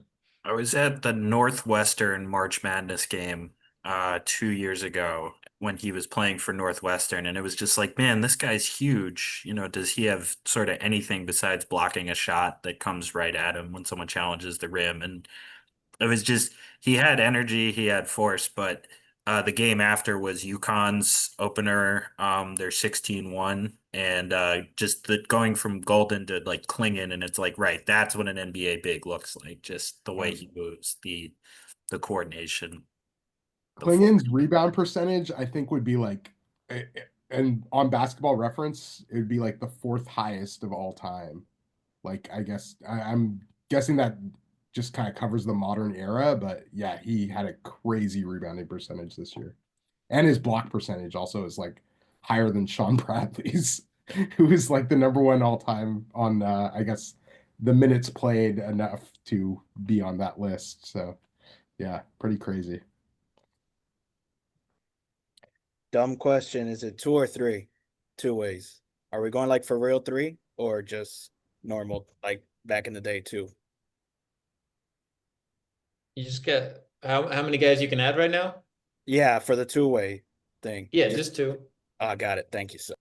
2, but in a few minutes, if everyone has theirs in, then you can add more people to your training camp roster, your G League, whatever you need to do. Yeah. We're doing exhibit 10s. Exhibit 10s, do it all. I mean, honestly, like, and as a same thing, as a process for you guys, like you do it and then you have your Excel spreadsheet of those things, and same thing, you're tracking what is the exhibit, what is the 2-way, how does this look, because even like those are the things you're going through in training camp. How many practice days does this guy get to have with our team? When would we have to elevate him to it? So just having that, for yourselves is a good thing to be able to check throughout the season to just, refresh your minds and stuff. So again, want to appreciate you. All right, I got all of our final announcements again. Like I said, there's a survey testimonial that we dropped in the site. Internships. We've Alex Burns, who you met here. Alex, he's been our only full-time intern with college, which was really awesome. So as part of his university studies, his internship was with Getting the Game 101. If that's something that your university offers and wants to talk to me, that would be amazing. Joe Shanahan's put in a lot of help as well, interning with us this year and helping out. Alex, I'm gonna give you a minute. Do you want to just talk a little bit about, what you did for your internship and how that worked with your university? Yeah. So in the final semester of my senior year, I believe it was 560 hours, some form of internship that lasted that final semester. It was the only course I had, and I was kind of free to roam where I wanted. Tough part is the second semester was spring, and not a lot of basketball that you can just join right in the spring. A lot of people are either in season or preparing for the off season. I had the option to do it in the summer. didn't want to do that. So I would have met John about 2 months prior to my final semester out at ASU. I got his contact info one way or another and applied for a Get in the Game internship. And he brought me on shortly after. Was able to complete my internship for my university. Graduated last spring, and I've hung around. Awesome. No, appreciate it, Alex. Yeah. So like I said, someone like Alex, where it's like if it's part of your university, we would love to partner with you. And then someone like Joe Shanahan here, who's been helping out with our last couple courses and our next one. If you're just like, hey, I'd like to chip in and be a part of the team, we'd love to have you. Our next course is the Summer League Crash course, which we've talked about a little bit. Just I know probably not all of you are going to Summer League. Like I say, if you ever have a chance to go to Summer League, it is a great place to meet people, connect with people. Shoot, Orlando, I think that, we met at Summer League. And so, it's a great place where you can meet and connect with others. Our course is designed for people going. I still recommend it to pretty much everybody. Like I said, for you guys, it's half off, so it's a $50 course. Try to make it affordable for everyone. But with that, there's a lot of like mock interviews and interviewing tips. And the first night we bring in speakers and kind of same thing of looking for tips of how to get jobs and everything. And then the second night, Daniel Marks, who's currently going viral with his letter from Sam Presti. He's all over ESPN and Sports Illustrated right now. It's pretty cool. But he takes the night two. He does a lot of mock interviews and things. And so, you guys met Danny Thompson from ESPN. He credits his mock interview in this class for basically helping him get the job at ESPN. So anyway, like I said, we'd love to have any of you guys if you want to be there. I know some of you have already been to that course. And then after that, as far as we know, our next course is the training camp down the road. And we've had some people inquire about a WNBA course, so we may dabble into that once the WNBA season is over, because that would be phenomenal. We also are launching our mentorship program, and so that's on the website. And so if you'd like some like day-to-day connection, resume support, informational interviews, check that out online. Hit us up if you need some questions. But again, just on behalf of myself, just want to say thanks for participating in the class. Awesome to meet you all. Awesome to have a bunch of you back. You guys are great. Just want to kind of send it around our team for any words. But so we'll start with Kendra. And also Kendra is going to represent us at Summer League as well. So she'll be out there. But Kendra, any words from you for the course?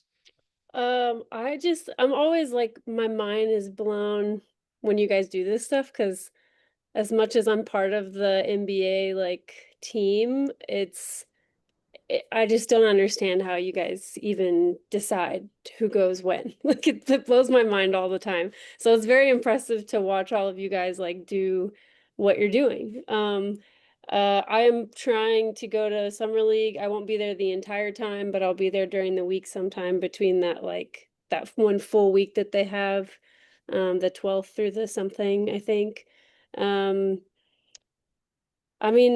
Feel free to shoot me any questions. I know I didn't like fully answer everybody's stuff from the health and performance time. So if there's something that's still kind of like eating at you and you want to know, or if you want to talk about this Achilles stuff, because I like looked at a lot of different stats today. I do want to just say I did some very rough math of like the probability of 3 players in the playoffs all rupturing their Achilles and wearing the number 0. And the rough math was a 0.0004% chance of that occurring, which I thought was just really cool stat. Really crazy stat. So yeah, I'm always here. My information's available. Hit me up. Awesome. Thanks, Kendra. It's great having you as a regular here. Been awesome. Mikey V.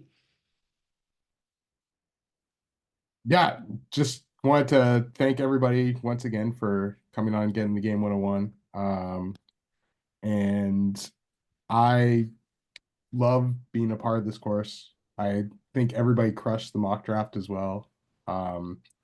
I I'll put my phone number actually in the main chat. I was gonna give it to my guy Dylan over here, but yeah, anybody that wants to reach out, talk basketball, ask any questions, I'll help in whatever way I can. Um, but yeah, I learned so much from this course. I always say I learned like a new thing every time Kendra Chaney speaks, and Bjorn is just a depth of knowledge. Johnny, I like is one of, I would say, like my mentors in basketball. I feel like, he just knows so much and is such a kind-hearted person. So that's the other thing I love about this course is like the relationships that get built and you know, um, how we kind of grow together from this. So yeah, thank you once again, Johnny, for having me as a part of this. Yeah, thank you, Mikey. No, appreciate you. Couldn't do without you. And Bjorn. Yeah, a lot of fun every year doing this course. Love getting to know you guys and meeting you and getting to know more about you and your journeys. My line is always open to you guys. If you guys ever need any help or advice or anything I can do, just feel free to hit me up on LinkedIn or in the Slack DM or whatever. But yeah, it's been a lot of fun. Hopefully, we see you guys at the summer league course and on the road. And yeah, don't be a stranger.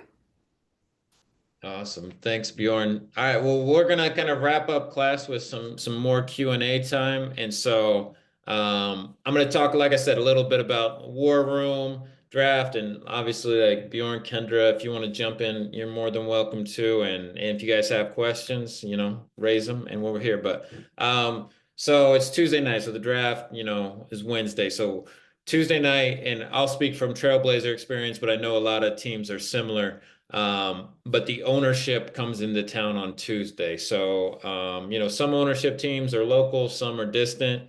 For us, like the draft was a big deal. Paul Allen, who was our owner, loved the draft, obsessed with it. So Tuesday night, basically, from analytics to video to scouting staff, all of our reports, everything is in order. And the owner's coming in, and basically, we're going to set up a real fancy dinner draft room and we're just going to watch through 50 prospects with him. And we're going to go through all trade scenarios. So kind of what's happening throughout building up to the draft and kind of, we're seeing all kinds of trades go through today, yesterday, which is really awesome. But basically we would have a board of probably 30 to 40 trades we could make that teams have offered that are like up for discussion, that like these are on the board. If we want this player, if we want this pick, this is what it takes to get them. So teams have done their homework leading up to the draft, and you might have multiple options for your pick or to acquire a certain player. And, obviously some of those, will go through a draft time. Some of them, most of them will not, but you just have all your scenarios listed with each team. So every player that's available from every team, every pick that's available, what the cost is. So you try to get all that done before the draft. And Dave messaged in like, does anything happen draft day? Absolutely. Then everything changes draft day. Like crazy stuff can happen.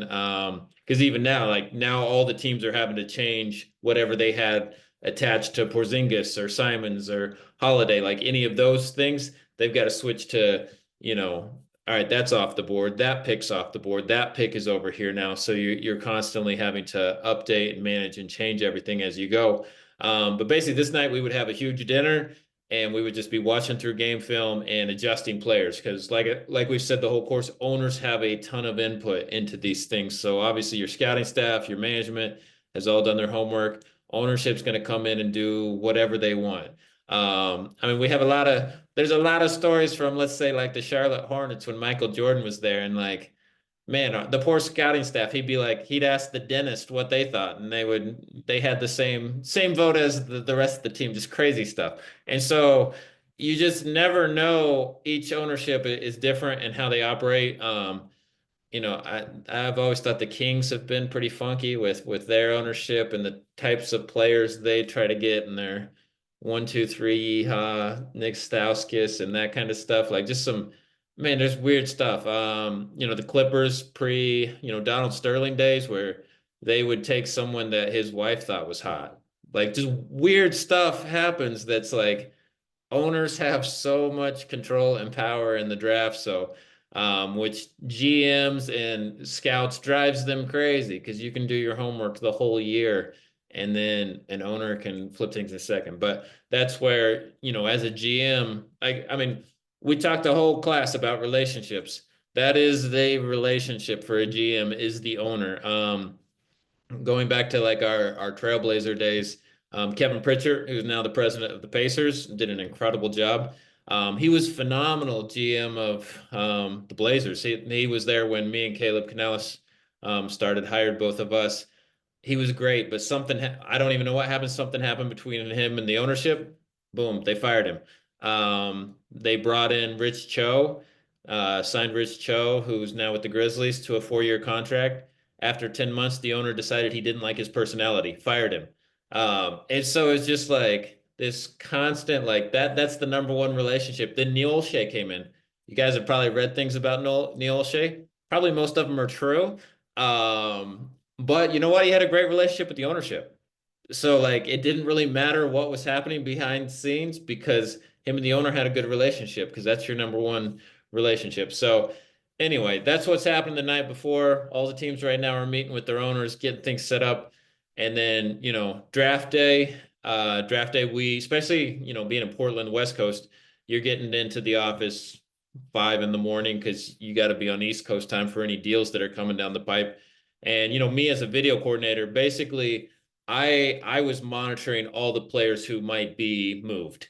And so I'm having film ready on everyone. So everyone on the Celtics roster, all the teams, we kind of publicly know all the names that are in transactions. And obviously we know all the guys who are being offered. So you're having film ready on all those players because your owner is there and he's going to want to see film. So it kind of got that ready. And so throughout the day, we're kind of in and out of the war room. The GMs, assistant GMs, they're usually like just on the phone all day talking to the other GMs in the league. Everyone's making last minute moves. Ownership team is usually just hanging out. They're watching some film, and then everybody's on standby basically the whole day. So you're just in the office, and then until draft time comes, and you kind of head to the war room, and then the war room is, it's most of your scouts, the GM, assistant GM, the video coordinator will run film in there. So obviously that's so cool for me to be able to be in war rooms and run film for things. The director of basketball operations, they'll like handle the phones. So someone has to like submit the official draft pick to the league. So that's usually the Dobo. And then they're also getting the official picks from the league as well. And then whoever the owner wants in there. So sometimes the owner, and usually he has, for us, it was his best friend that would come in as well. And then usually the president of the business side will also be in there. And then out in the halls are all your like team media people and everything. So, as soon as a pick is being made, like the media is all over it, like, cause they got to then facilitate to the local media, the national media. So like your public relations staff and everything is just kind of waiting as well for what's going to happen because they launch things quick. Your equipment manager, they're locked into as soon as they got the names, they're ordering jerseys and things. And so kind of all hands on board throughout the draft. And then, like I said, second round, you start targeting the undrafted guys and who's going to fall out of the draft and who can we add to a training camp, summer league roster. And so you're kind of filling out while the draft's going on, you're sliding in, whoever you're drafting, we're slotting them in as a backup small forward, starting center, whatever. And then you're also, second round, this guy's probably going to be overseas. This guy's probably going to be in the G League. But then you're also building out your summer league roster because summer league is coming in a couple weeks. And so, you drafted your small forward. Okay, we're going to build our summer league roster around our first round pick because we want him to get the most touches. We drafted a point guard last year, so he's going to run our summer league team. And now who do we need to snatch up that we think's available that might be good to have our summer league roster that could also then, we would sign to a contract to come to training camp. So that's a lot of what's going on, war room draft related. And so Mikey V, what do you got, brother? Johnny, the thing I was always fascinated by was how competitive the Blazers would always be at Summer League. So like what did it take to build like some of those Summer League championship teams that you were a part of as well? Yeah, I mean that kind of goes back to I would say our ownership. Like Paul Allen, he really loved to win and he wanted to win Summer League. So a lot of teams don't necessarily try to win Summer League. They just want to develop their players and go in and out. The Blazers actually took it seriously, so they would sign some veterans and some guys to fill out the roster. So rather than developing all of our young guys, we would sign some vets and try to win. So I think that was always a key in us having high quality teams is it wasn't just like, okay, we got five young players we're going to develop. It's like we got five young players, but they're going to compete for minutes with these vets, and we're going to like treat this like a 2 week season. We're going to go there and try to win. So the Blazers always took summer league, I'd say, a lot more seriously than most teams, which I think it was fun. Like you're in a competitive environment, why not compete? So yeah. Yeah, that last championship where you guys had like KJ McDaniels, who had been in the league a few years, and yeah, that was I watched that with a bunch of friends and some who cover the Blazers, and we did like Yeah. a fun little podcast after they won. Oh yeah, like Dylan said, Kenneth Fareed. We had Michael Beasley. It's just wild. But yeah, no, that's great question, great point.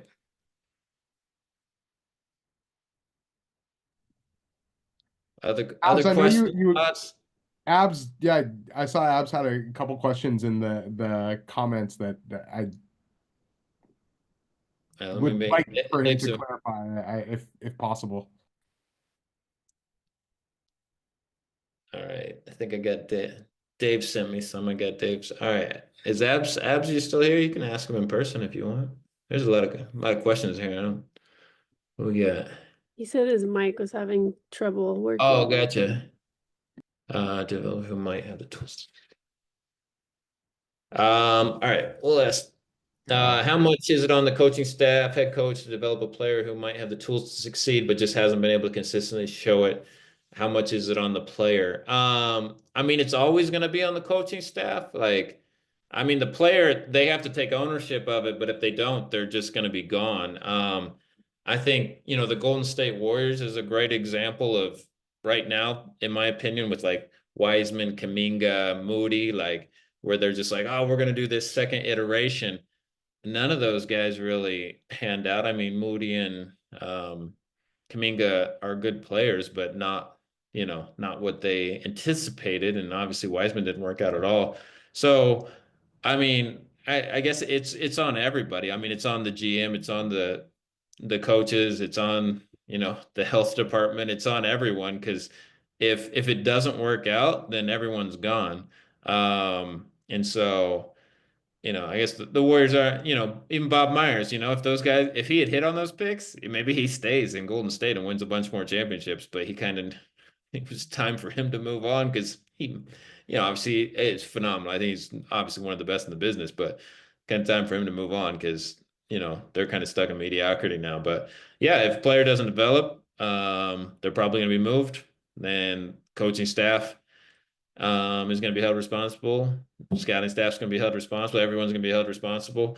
I think the tough thing there is, what we talked about before is coaching staffs don't always want to develop young players. They typically like vets, and so that's where those things have to be worked. I mean, Denver is a great example this year of that, where Calvin Booth wanted him to play all the draft picks, and Michael Malone didn't want to play any of them, and they both got fired.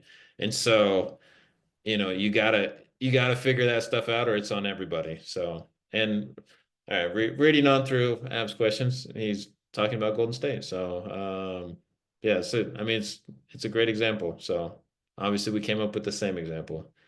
Tom Thibodeau.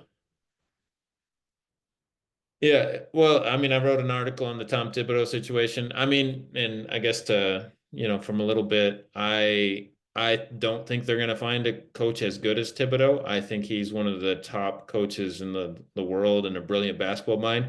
Also, I don't think they could move forward with him because, like I said in the article, kind of going back to owners, GMs, a GM is drafting all these players, signing free agents, and then Thibodeau doesn't play any of them. And so if you're a GM, you're probably going to take that personal. And I'm guessing they gave Thibodeau a mandate last year or the year before, like, hey, you have to develop a bench. Like, you can't play our guys 40 minutes all season. Like, it's never worked for Thibodeau. Like, from the Bulls to the Wolves, like, he blows out guys' knees. People get injured. Like, you can't play a whole season like that, grinding every game.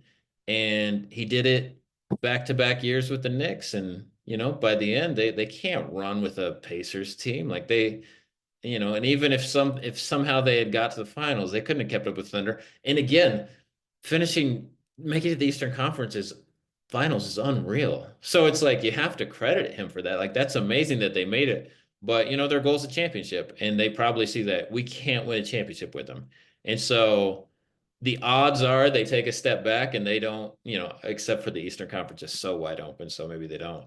But, in typical years, the odds would be that they take a step back, but at the same time, they're going to try something new because, the situation with Thibodeau is like Thibodeau is going to be Tom Thibodeau. And if they want him to play young players and play a bench, he's not going to. So same thing with like Mike Malone. If you get these coaches who are pretty stubborn, and if they're not going to change, then the only option is to fire them. So, all right. Yeah, Yash chimed in with some great stuff. Scrolling through, that covers all of our questions on here. All right. Any other open discussion, questions, talk, feel free. And on that note, it is also 8, 9, 10 o'clock. So that concludes class as well. So if you need to take off, you're more than welcome to take off anytime. But Yash, Do you guys will think will happen tomorrow? Do you yeah, think I'll 76ers trade send back? I'll send a Zoom link in the chat, or in the Slack. Yash, talk to me. What basketball stuff are you going through right now? What are you thinking about with all the trades and everything?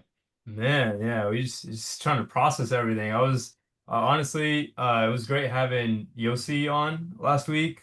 Yeah. I was looking through all the cap stuff today on his site, capsheets.com, watching through some of his podcast breakdowns, getting that perspective. I know Alex does some of that stuff as well.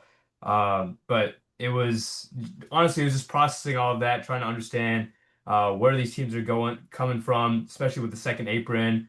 And to me, it just feels like that is the main factor driving all these decisions. Like with Memphis, abandoning potentially a part of their core with Desmond Bane, seeing that as an opportunity to maybe take a step back and accumulate, lottery talent and then refuel for a run later on. I feel like these are, strategies that we may have not seen as much in the past, and it's just the apron is forcing these teams and these managements to think creatively. It's definitely an interesting time. Yeah, I was thinking the same thing. I was like, man, that would have been awesome to have Yossi on today with all the movement that happened the last couple of days. For sure, for sure. But that Drew trade was interesting. I think it was curious to see what you guys thought about that. But if Stab maybe bring in a vet that can speed up the young core's development. Just curious what everyone thought about that. I'm just surprised he would want to play in Portland. Like that's my thing. I think he's the consummate veteran and he's done tons to help these winning teams over the past number of years. But yeah, I was a little surprised. One for the cap implications as well, with him still having 2 more years on his deal and the player option. And I was wondering if it was another one where they might flip him, but apparently they want him around, and I get the value of having him, but at what cost? Right. Because you think of it like for Houston, right? With Van Vliet and Brooks, there obviously it wasn't solely because of them that they're able to take that step, but there were driving forces of taking them from a 22 win team 2 years ago to then 41 wins and then 52 now. Maybe they see it as the same with Drew, like with Houston, for example, they can now, I think Van Vliet's now expiring and they're in a position where they can contend. Maybe they just sort of see Drew as a stepping stone to taking that next step. See, here's where I kind of push back on that thinking though, is that Drew is only playing like, half the game. And Fred and Dylan Brooks are like two incredibly high minute players. So yeah, that's why I kind of wonder about that. Yeah, that's a good point. Right. I know Drew's wife didn't like the trade. You guys remember that? Yeah. Um, Yeah. I don't know. I knew Boston was gonna do things to, kind of lower that cap hit and move things around with Tatum, of course, being out as well. But yeah, I was a little surprised that was the move. And I the Blazers ended the season incredibly well. I just wondered what this does to, go to that next step, especially with an aging Drew Holiday who probably wants to play on like a more of a contending team as well. that's a good Like, point. there was a Austin reason he got didn't him. want to stay after they traded him that first time to Portland. Austin got under the second apron with the Porzingis move today by about like $2 million. It's pretty good. Yeah. Pretty good for them.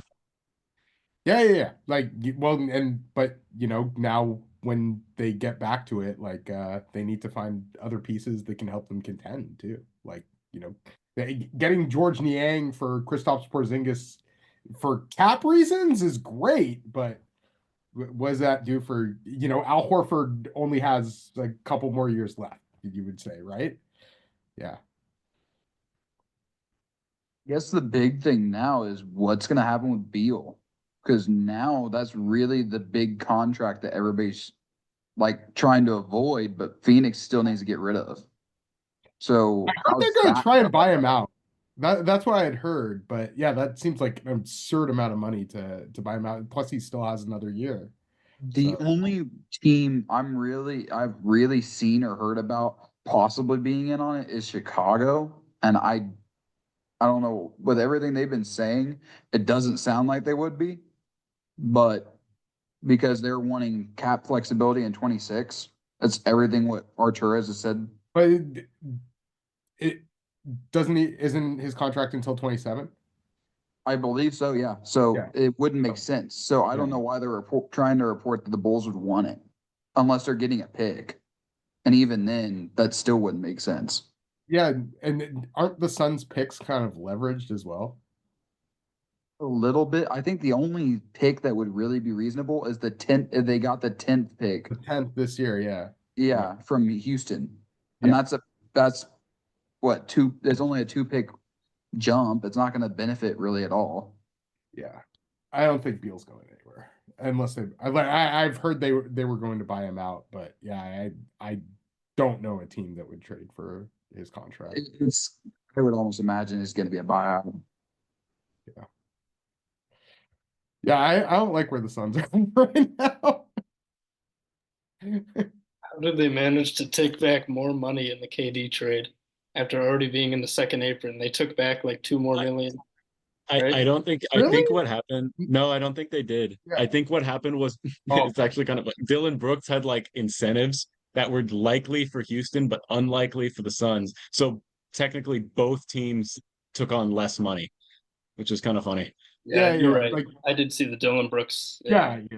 Because I know like Green's like around 30 something and Brooks was like 20 and KD's like 54. So yeah, I don't think Phoenix was like able to take more money because are they Suns are- still like the highest paid like the highest salary team in the league, right? Oh yeah. They're over the cap with just shooting guards.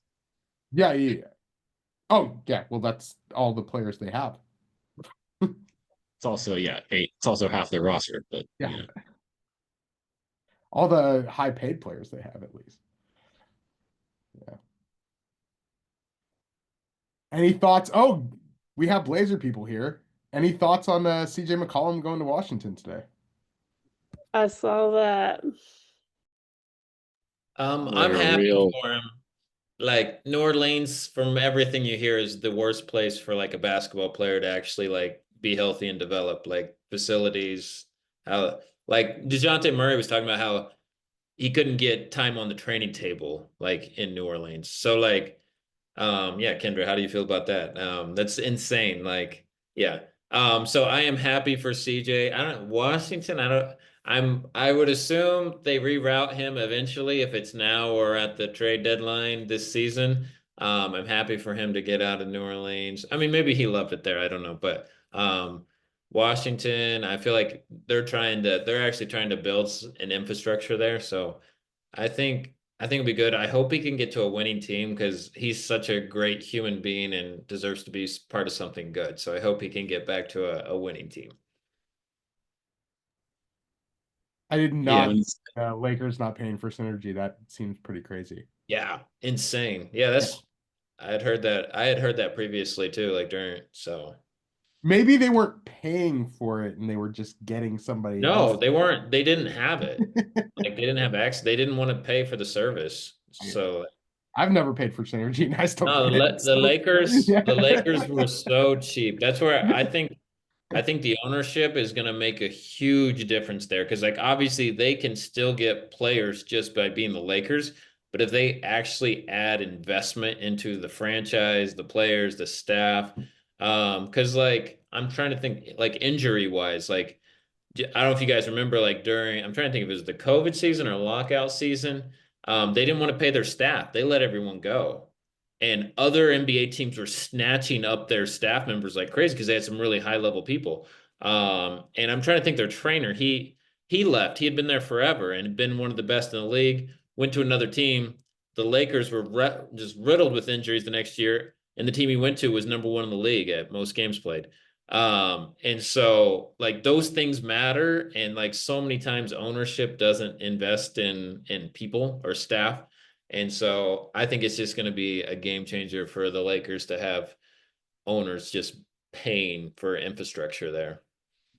On the synergy thing, one of the surprising things I found out this past winter was that a couple of teams I know have moved off of synergy altogether and have moved to like lower price like video providers like Huddle and Stat, and just because the price tag has gotten so high on the service. But I mean, the context of the Lakers not having synergy back then is, yeah, it's definitely consequential. Yeah, no, Synergy, they were like the thing like 15 plus years ago. Like they came out, it was pretty revolutionary. It was really cool. Everyone needed it, used it. And then they got stagnant for like 15 years. They didn't update their site. They promised to update their site every year. They never did.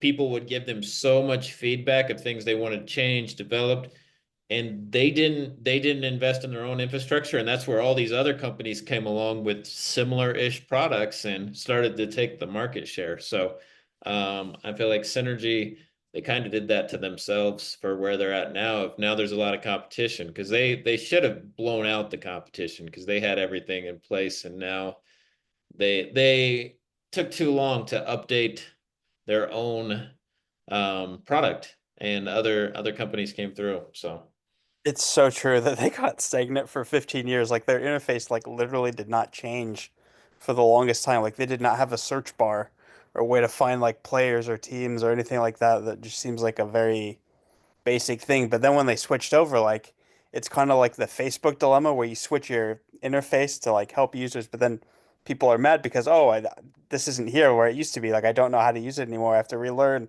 and like it's kind of one of those you just can't win things. But I mean, it was long overdue. But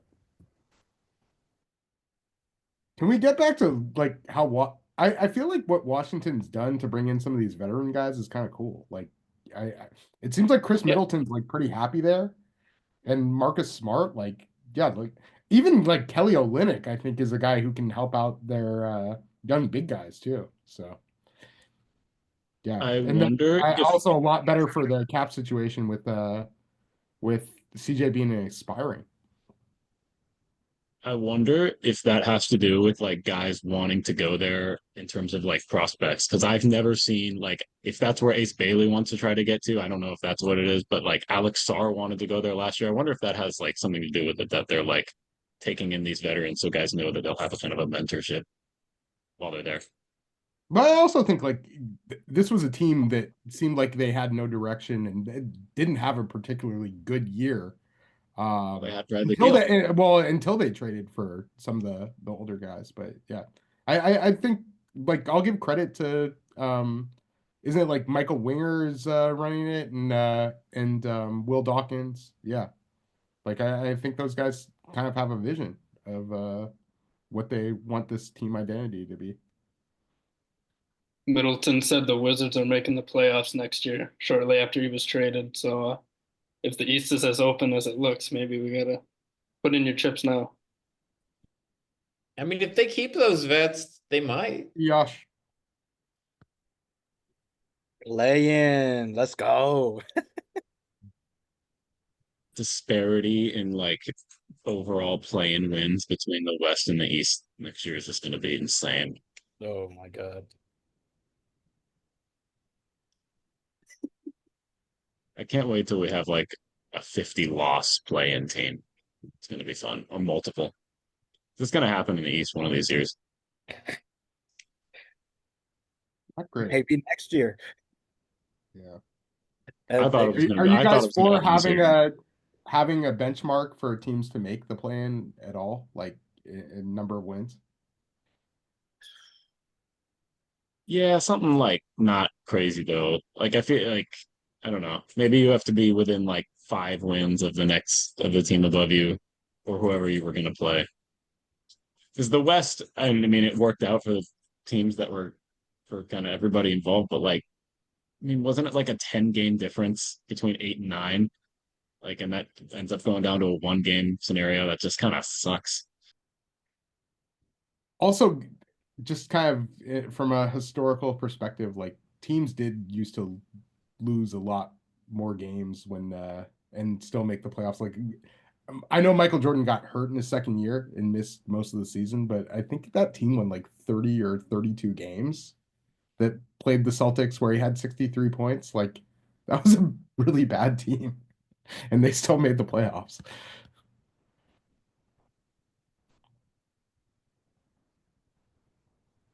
Yeah, I hope the Blazers can get in there next year at least, not make the playoffs outright. They should be able to. I mean, the West is so stacked, man. Yeah. I'm already Yeah, but looking at to like rankings next season for the West, and I mean it's challenging every year, but it's gonna be. I mean, they should be able to beat out the Suns, you'd think. They beat out the Suns this year, didn't they? Like they were close, if not. They're close. Yeah. They're safely above 3 teams. Yeah. That's still a lot of teams left. 12 good To teams. even in the make the West. play-in. Yeah. I mean, with Drew, I think Drew is like a winning player, so like that's the thing. Like, you know, he's going to do good things for if he stays on the team, but yeah, just a little surprised they went for somebody who had that many years left on his contract. Especially when you still have like Jeremy Grant and I guess Aiton's at least expiring, so they'll hopefully move him or figure that out. But yeah, I know people are saying to keep him or Robert Williams because Klingen's not ready or whatever. I'd say just let Klingen play and try and find a backup or whatever. I think Daniel Gafford would be fun for them. Just because like he and Klingon are both kind of low minute cap guys, but they're also very effective when they're on the floor. Yeah, I mean, I know he That be your just center re-upped. rotation. He re-upped, but they can immediately trade for him, I think, too. Yeah. So like, yeah, And it wasn't initially reported that way, which is funny. Yeah. Got to win the press conference. That's a possibility. Like, I kind of wondered why they held on to Robert Williams for as long as they have. Yeah, I think was so funny to me that like Shams reported it as 3 for 60 for Gafford, even though that's like it being 3 for 60 would make it like a so much worse of a deal for the Mavs. So it's like so obvious who was feeding him the information. Is it 3 for 54? It's 3 for 54, and if it was 3 for 60, he couldn't be traded right now. So it's like a pretty big deal. Yeah. I only knew that because of Yossi's Twitter. Good stuff. Yeah, we know why the Blazers haven't been able to trade any of those guys, right? No, Bjorn knows. Takes communication and relationships. And so if you can't communicate and build relationships with other GMs or humans or interact with people, it's tough to get deals done. Blazers are like what they were only one of 4 teams at the trade deadline not to make a move when they were one of the most obvious teams to trade one of their handful of centers. Like, Joe I mean, Cronin only has one number in his phone, and it's for Brad Stevens. yeah, no, I mean, seriously, I mean, if you go back on some of the things, well, let's say even things that were reported, like Damian Lillard's camp is like, this guy won't answer our calls. Like, he won't talk to our agents. Miami's like, he won't even talk to us. And so this is like, I mean, this is your franchise, Damian Lillard. He will probably run the Blazers one day. And yet the GM can't talk to him or talk to his agent or have a conversation because it's a tough situation. That's just you're going to struggle of making deals across the league. And I can speak from my experience when I was there, and a bunch of us got fired by Joe, and it was like on Zoom, on 30-second Zoom calls. Like, we were there from anywhere from, I was there 15 years, one of them was there 30 plus years. We're being fired on 30 seconds. It's like you can't talk to me, like have a conversation. And so seeing those things play out and the Blazers unable to trade players doesn't surprise me because it takes communication and relationships. And I'm not trying to speak ill of anyone as a person, but just the communication piece. If you're not able to talk to people, and even, I don't know, I'm not trying to attack Joe as a person. Joe was one of the salary cap guys who didn't have relationships on the staff either. Like, he had his own office. I don't know, when Chris came on the call, he was like, well, how did he become the GM? He didn't have relationships in the organization. He did have a relationship with ownership. Like I said, that's the number one relationship. Ownership knew Joe because he handled the cap. And so when they fired Neil, Joe was the guy they knew. And so that's how he kind of slid into that position. And so, and like I said, I don't want to speak ill of Joe. Like, everyone has room to grow and improve. And I think for as long as he's with the Blazers, that's going to be the thing he needs to improve on, is his ability to build relationships and communicate with people. And obviously that's probably changed over time, but when these things happen and the Blazers are unable to make deals, or he's only able to make them with the Celtics, you see some of those things play out. Surprised we haven't talked about the sale at all. The Blazers. Yeah, it's interesting to me. I mean, that's a great one, because I think for the Blazers to be successful long term, they had to sell. Because going back to investing in infrastructure, Paul Allen, when he was there, he was going to spend money to invest in infrastructure, people, systems. His sister wasn't. She wasn't invested in it. But the problem there as well, I mean, I think them going to Seattle or something is on the table. Like, they're not going to say it's on the table, but that's the problem if the team, if they destroy enough relationships in Portland. Because to me, like, kind of the issue with Joey is, like, the team should have gone to Phil Knight. Like, Phil Knight tried to buy it twice. That is a no-brainer. Like, for Nike to be in your backyard and want to own the team, that deal should have been done. But, the ownership group there, they like owning the team. So even though they were like required to sell by Paul Allen's will, I mean, I think a lot of us knew, like, they're not going to sell. Like, they had fun owning the team.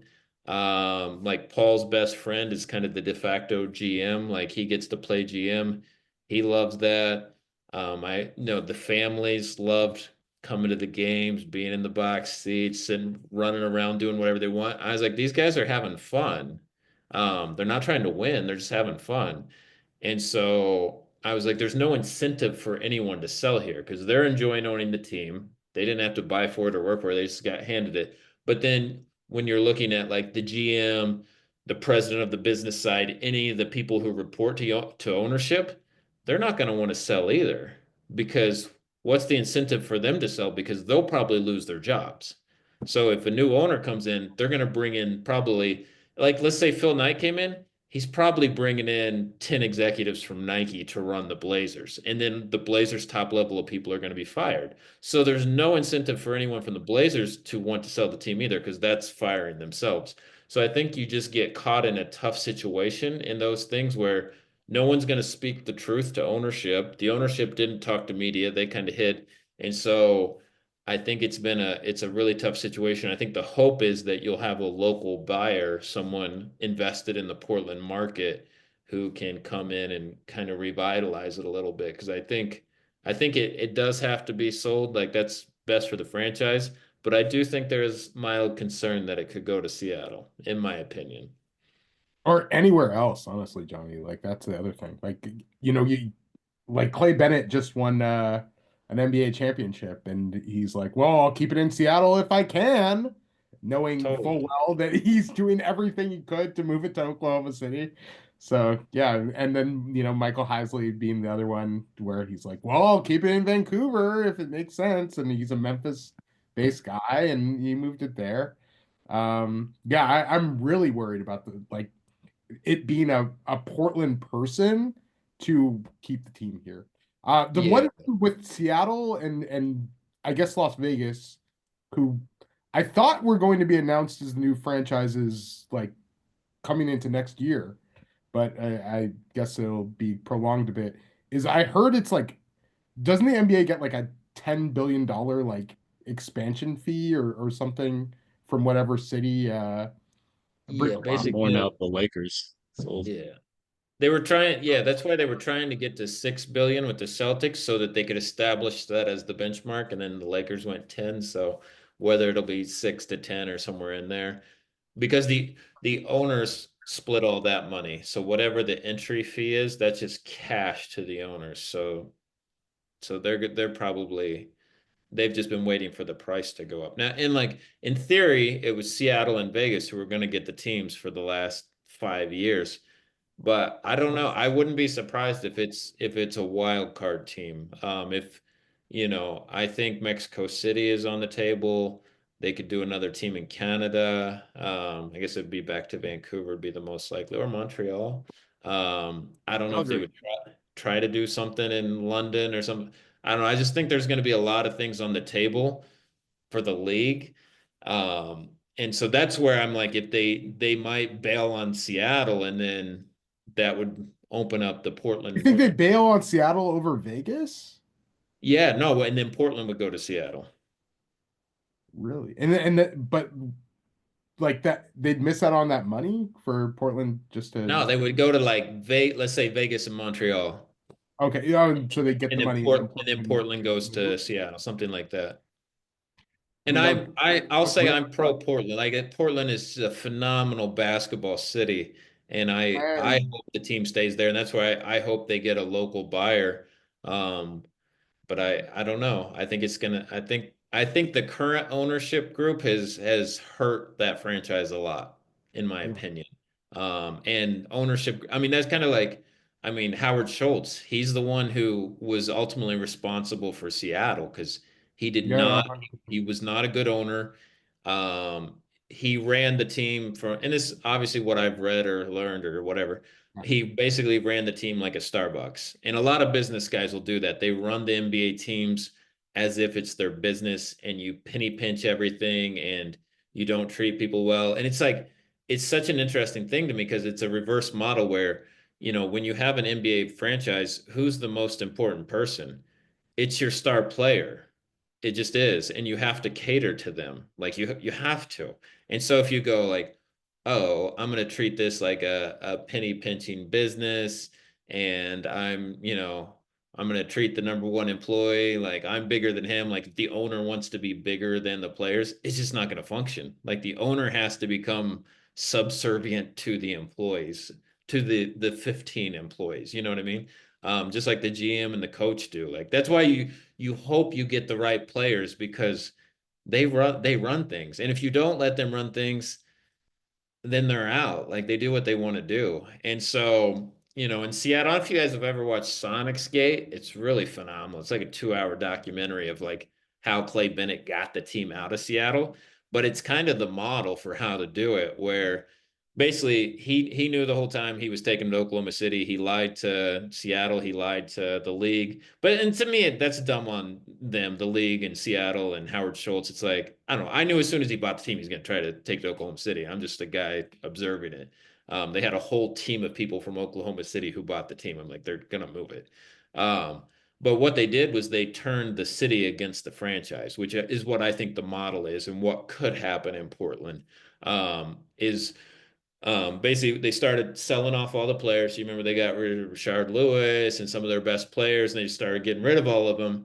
And so the team was horrible. So now you've created this bad product that no one wants to go to. But then this is the key part. It's kind of genius, like evil genius. Then they started banning the media from the facility. So then you turn the media against the team. So now the team sucks. The media is writing all these negative articles on them, and everyone's in an uproar. And now the stadium has a new lease or whatever. And everyone's like, we're not paying for this. The taxpayers aren't. We don't. This team, they don't even talk to the community. They're not invested. They don't care about us. Why should we invest in them? And they're like, see ya. And then it was out. And then once they left, everyone was like, what happened? And so it's just really fascinating how they operate. They got a few politicians like worked up that were like, yeah, get rid of them. And so it was this whole campaign of like turning the city against the team so then they could get them out of there. And so I think that's the model that teams would go with to get a team out and that's the thing. It's like people get so, especially with social media and everything. Like, I mean, that's where I can see in Portland because Portland has they got some tough beat writers, the Canzanos and the Jason Quicks. Like, those guys can write nasty articles. And like, if they get the people worked up in Portland and people start getting upset with the team and people aren't going, and then something happens with the lease and boom, all of a sudden they're gone. So we'll see. So I'm curious now. I know it's lower level in Puerto Rico. There's actually a rule in the league where the founding teams cannot be moved. Because in Puerto Rico, there's always this crap about, oh, I'm going to move this team that way over there because the local government is going to give me money and stuff like that. Does the NBA have anything like that? This is I don't just think out of so. That's curiosity. really, I like that. It's interesting. Yeah, and I think it's like 6 teams. Like they cannot move or they can't even fold. Like you either have to get a new ownership to keep the team going, but it cannot fold just because it's a founding team. Like in NHL, they have like the founding six or whatever it's called, and it's like Toronto, Montreal, Detroit, and I forgot the other ones. I don't know if I got them right, but something like that. But yeah, and it's funny because right now you're saying about the owner stuff. There's one of the better teams right now playing in the island. Moody is on that team actually. When call back to that Portland Summer League team, I think he was on that one too. Yeah. Um, and he's basically the MVP in the league right now. Their owner is the only one that always is up front. Like they don't market their star players, and they have obviously a guy like Moutier. They have Philip Wheeler, who Caleb coached this year and with the Texas Legends before he went to Maine. So they have like really good players, and even Thomas Robinson. Yes, he's still playing, and he's done a great job down there.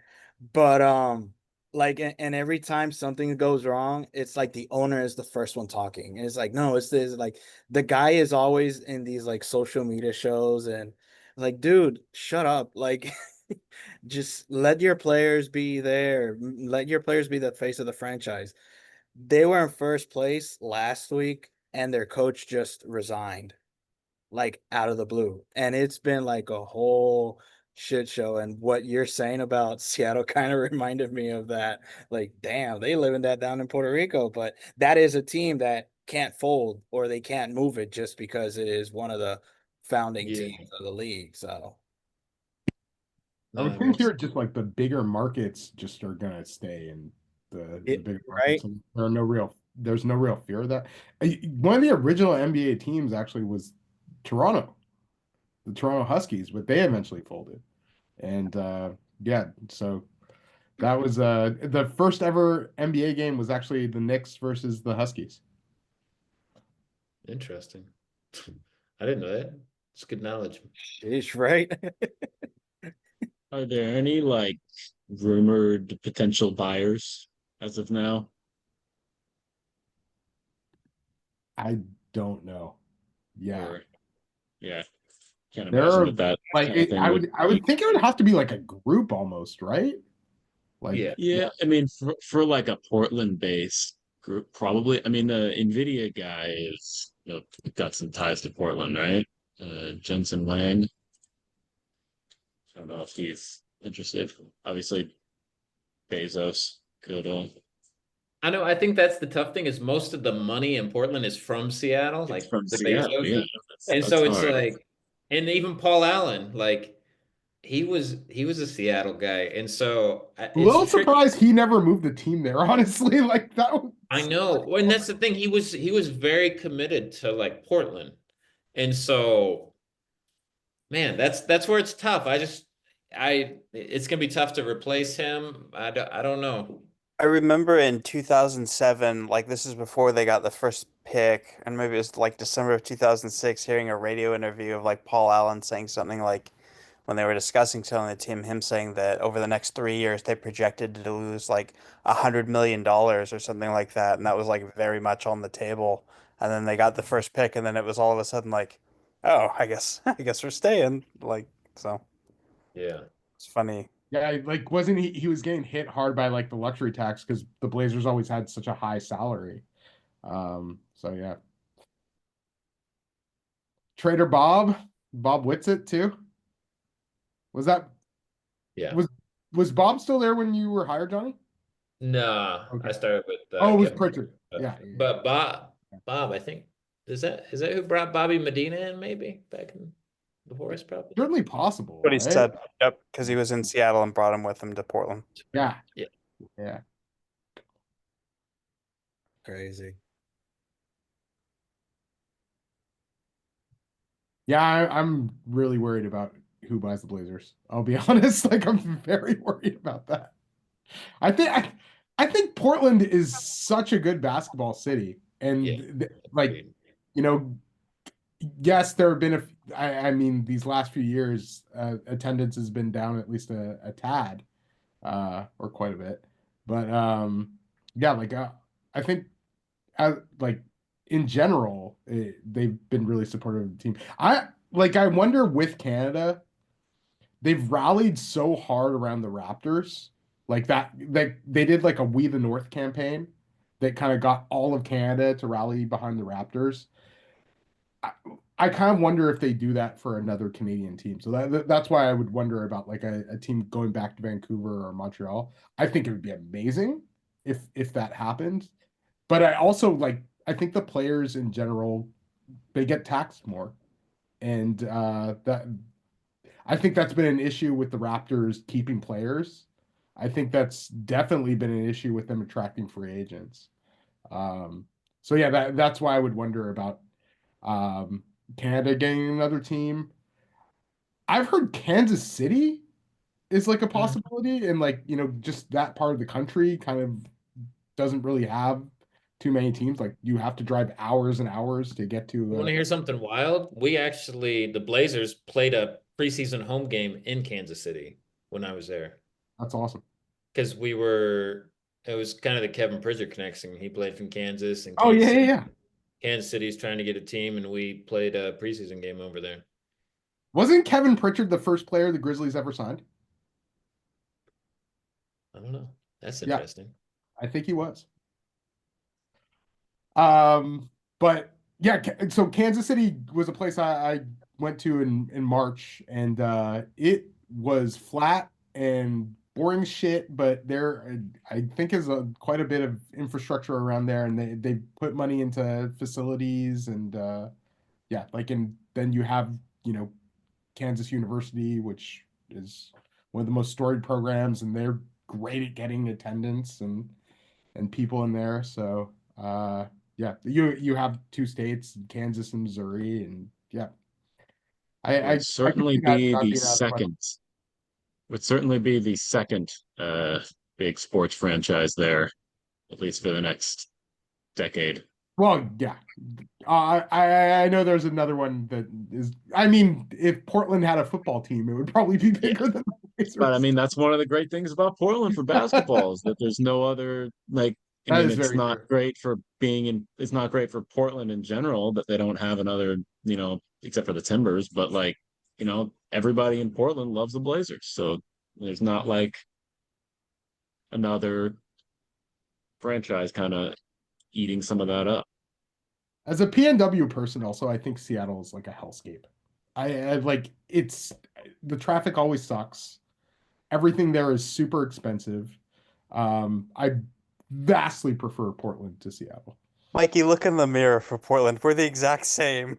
Not even close. Bjorn, at the baseball game, bro. At the baseball game. Parking